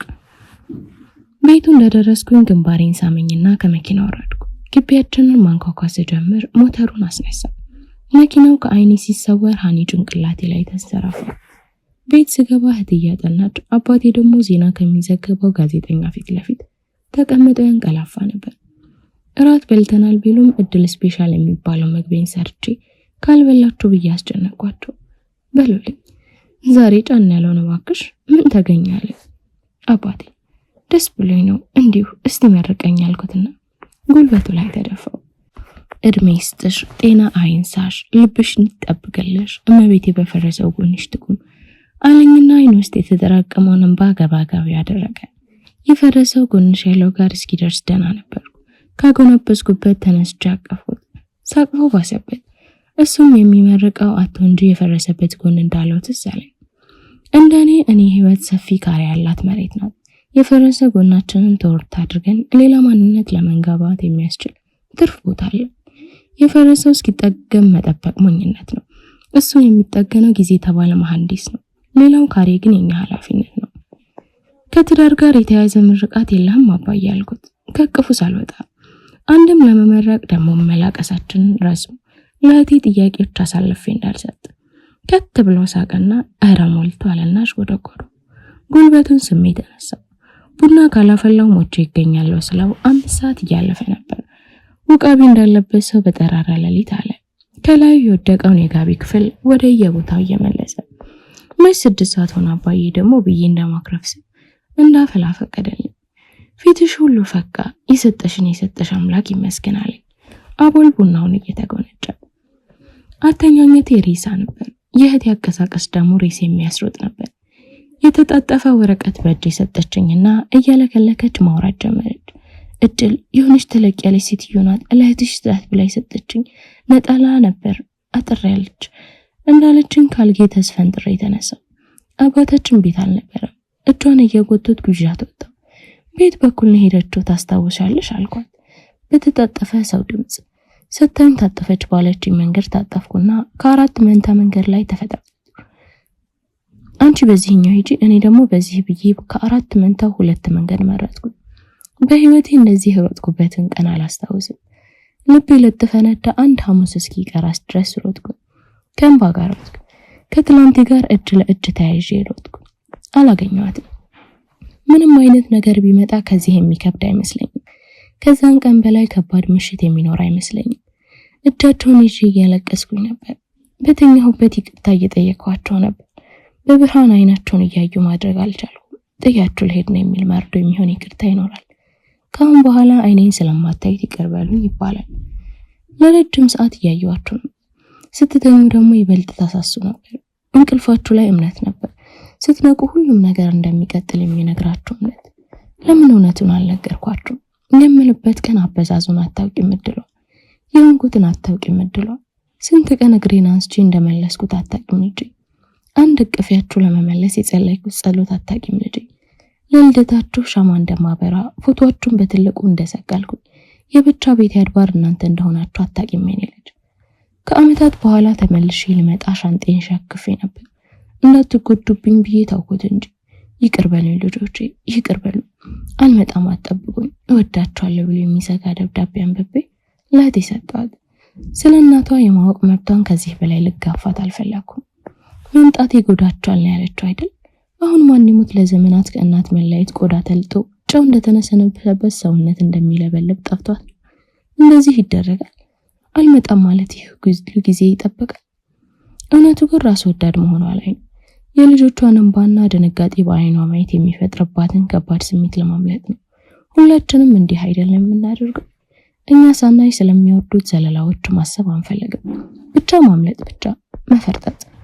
ብናምንም ባናምንም ስለሚጎዳው ስሜታችን ስናስብ እንደነበር በሬ የሚያስፈረጥጥ ራስ ወዳድነት አለብን። አንዳንዴ ይቅር የምንለው እንዲሁ ነው። እንዲሁ ለምን እንደተተውን ሳናውቅ፣ ለምን እንደሄዱ ሳናውቅ፣ ለምን እንዳስለቀሱን ሳናውቅ እንዲሁ ያለኝ መክበብ ነበር። በነጋታው ካፌ ተገናኝተን ስለሆነ ሁሉ አላጫውተው ነበር። እውነቱን ነው። አንዳንዴ እንዲህ ነው። ሳናውቅ ይቅር ማለት ያለብን ይበዛል። ሁሉን ካወቅንማ ይቅር አንልም ይሆናል። ቢሆንም ግን እናቴን ይቅር ማለት አልተሻለኝም። ቤት ማቅጣጫ ባስብ ባወጣ ባወርድ ልብ ያልገራለ አቃተኝ። ከራሴ ጋር ትግል መግጠሙን አልወደውም። የትግሉ አሸናፊም ተሸናፊም እኔ ስለሆንኩ መታገሉን አልፈልገውም። የማልደርስበት ድል ስለሚያቀዳጅ ከራሴ ጋር አልፋለምም። እናቴን ይቅር ለማለት አልታገልም። ይቅር እንዳለላት አንቆ ያዘኝ ነገር ጊዜ እንዲያለዝበው ድረስ ጠብቃለሁ። በትዕግስት ጠብቀዋለሁ። እንኳን የሚመጣ ጊዜን የማትመጣ እሷን ስጠብቅ ኖሬ አይደል? ጠብቃለሁ። አረ ኩሉም ማንኩሏታል፣ አረ ኩሉም ማንኩሏታል፣ ባትኳል እንኳን ያምርባታል፣ ኩሉም ማንኩሏታል ይላሉ በርከት ያሉ የእናቴ እኩያ ሴቶች። አረ እሱ አልፎበታል፣ ሌላ ቀይሩ ትላለች ታናሽ እህቴ ሙሉ በሙሉ ያልደረቀ ጥፍር ቀለም የተቀባው ጣቷን አንጠልጥላ። የኛ ዘበናይ ኡኡቴ ትላታለች ከመካከላቸው አንዷ። ይሳሳቃሉ። ወይ መዋረዳችን ነው ዛሬ። አረ ቶሎ በሉና ሙሽራዋን አዘጋጇት የምትለው የአባቴ እህት ነበረች፣ አክስቴ። እታባት ታስቢ እኔ እህቷለሁ ያለችው ሀኔ ናት። የሙሽራ ሜካፕ እንዳይበላሽና ለተጨማሪ 3 ሰዓት ተቀምጬ መሳል እንዳይፈርድብኝ እንቤን ዋጥኩት እንጂ እንዲህ ስትል የተሰማኝን ደስታ ቃላቶች አይገልጹትም። እንኳን የምሯን ሆኖ አይደለም ልታስመስል ብትለው ራሱ ይህ ቃል ለኔ ከባድ ነው። ለአንድ ቀን ለማስመሰል መወሰን ለኔ ትልቅ ውለታ ነው። የምታፈቅረው ሰው ሰርግ ላይ ተገኝቶ ጥርስሽን ከፍቶ መዋል ትልቅ ህመም ነው። ዋ እድል፣ ዋ አንድም ባካየሁ አለቀልሽ ተቆጣቻኝ። ዋጥኩት። ማግባት ፈልግ ነበር፣ ሙሽራ መሆን ግን አልወድም። አለ አይደል ነጭ ለብሶ እጅን ከግራ ወደ ቀኝ በስሱ እያውለበለቡ መዋል፣ ደግሞ እንደ ልብ የማያምራምድ ቀሚስ አይሉት ድንኳን ውስጥ መዋሉ። ቆይ ሽንት ቢመጣስ እዛ ውስጥ ሆኜ መጥኖ መፈለግ፣ መጥኖ መብላት፣ መጥኖ መራመድ፣ ተቆጥቦ መዋል፣ ዳይሬክተር የሌለበት ፊልም ሲቀርጾ መዋል ይመስለኛል። እኔና ባለቤቴ ሄድን ብለን ብቻ ወደ አዲሱ ጎጆአችን ብንሄድ ደስ ይለኝ ነበር። አይቻልም እንጂ የኔ ተፈጥሮ እንዲህ ነበር። አዋጅ ሳይሉ መጠቅለል፣ ምርቃት ተቀብሎ ብቻ ዝም እንዳይሉ መሄድ። እንዲያ ነበር የፈለኩት። አልሆነም እንጂ ያንቺ ባለቤት ለመባል አበቃኝ እድሏ። አንቺስ ባለቤቴ ነው ለማለት አታፍሪም አለኝ። ወደ ጆሮዬ ተጠግቶ መድረክ ላይ ነበር። አንዴ ብቻ አይደለም 1000 ጊዜ፣ አንድ ቀን ብቻ አይደለም 1000 ዓመት ባንተ ብትጠራ ባለቤቴ ብለህ ንብረትህ በሆነ አይሰለቸኝም አልኩት። እኔም ወደ ዶሮ ተጠግቼ እየተንሸኳሸው ከዚህ በላይ ብዙ ልለው ብፈልግም የትንፋሽን ሙቀት ፈራውለት። ሲቆም አያማክርም ትለኝ ነበር ሀኒ። እንደኔ ድንኳን ውስጥ ቢሆን እንኳን እሺ። ኃይሎጋው ደርተዋለ። ወዳጆቻችን ላባቸው ጠፍ እስኪል ዘላሉልን። አባቴ ከልቡ ሳቀ። ጓደኛዬ መክብብ እንደምታፈቅረው ረሳች። ከልቧ ሞቀችልኝ። ኮራሁባት። የሚዜ ፈዛዛ የለውም ለዛ የሚባሉ አይነት 3 ሚዜዎች ለቅሶ ቤት ያሉ ነበር የሚመስሉት። የአክስቴ አጎቶች ልጆች ናቸው። በጎደለ ሙላ ብዬ ባመጣቸው በማምጣት የተጸጸት። ደግነቱ ሀኒ ነበረች። ብቻዋን 10 የሆነች ጓደኛዬ። ሰዓቱ ሲደርስ ከአባዬ ጋር ተላቀሰን። ሀኒ ተጠምጥባብኝ ለኔ ይሁን ለመክብብ ያለሁትን እንባ ነባች። እህቴ ደስታዋ ደፈረሰ። የምሄድ አልመሰላትም ነበር መሰለኝ። አዲሱ ጎጆ የገባው ሌላ የህይወት ምዕራፍ ገለጥኩ። የሰርጋችን ማታ ላይ መክብብ ያንኮተት ከላይ ሲገልጥልኝ ትንሽ ትንፋሽ አልኩኝ። ሁልጊዜ እንዲስመኝ ከንፈሬን በሁለት እጆች ሳመና ጥሎኝ ሻወር ቤት ገባ። ከሻወር ቤት ሲወጣ ለዚህ ምሽት ያዘጋጀሁትን የሌሊት ልብስ ከነላቦቴ ለብሼ ከነግራ መጋባት የጠበቁት። እድላ ታጥበሽ ብትለብሽ አይሻልም ነበር አለና ግንባሬን ስሞ ወደ ሻወር ቤት መራኝ። ሻወር ቤት ካስገባኝ በኋላ ሹልክ ብሎ ወጣ። እንደ ነገሩ ታጥቤ ወጣው። አቅፎ አዲሱ አልጋ ላይ በክብር አስተኛኝ። እንደ አባት እንክብክብ አድርጎ መተኛቴን አመቻቸ። የቀኑ ድጋብ እቅፍቅፍ አድርጎ አስተኛኝ።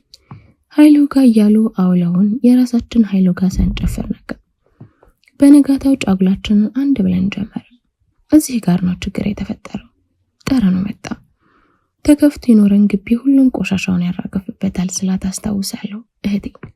ግን እኮ እህቴ ተዘግቶ ይኖረን ደግሞ ድር ያደራበታል ነበር ያለችኝ።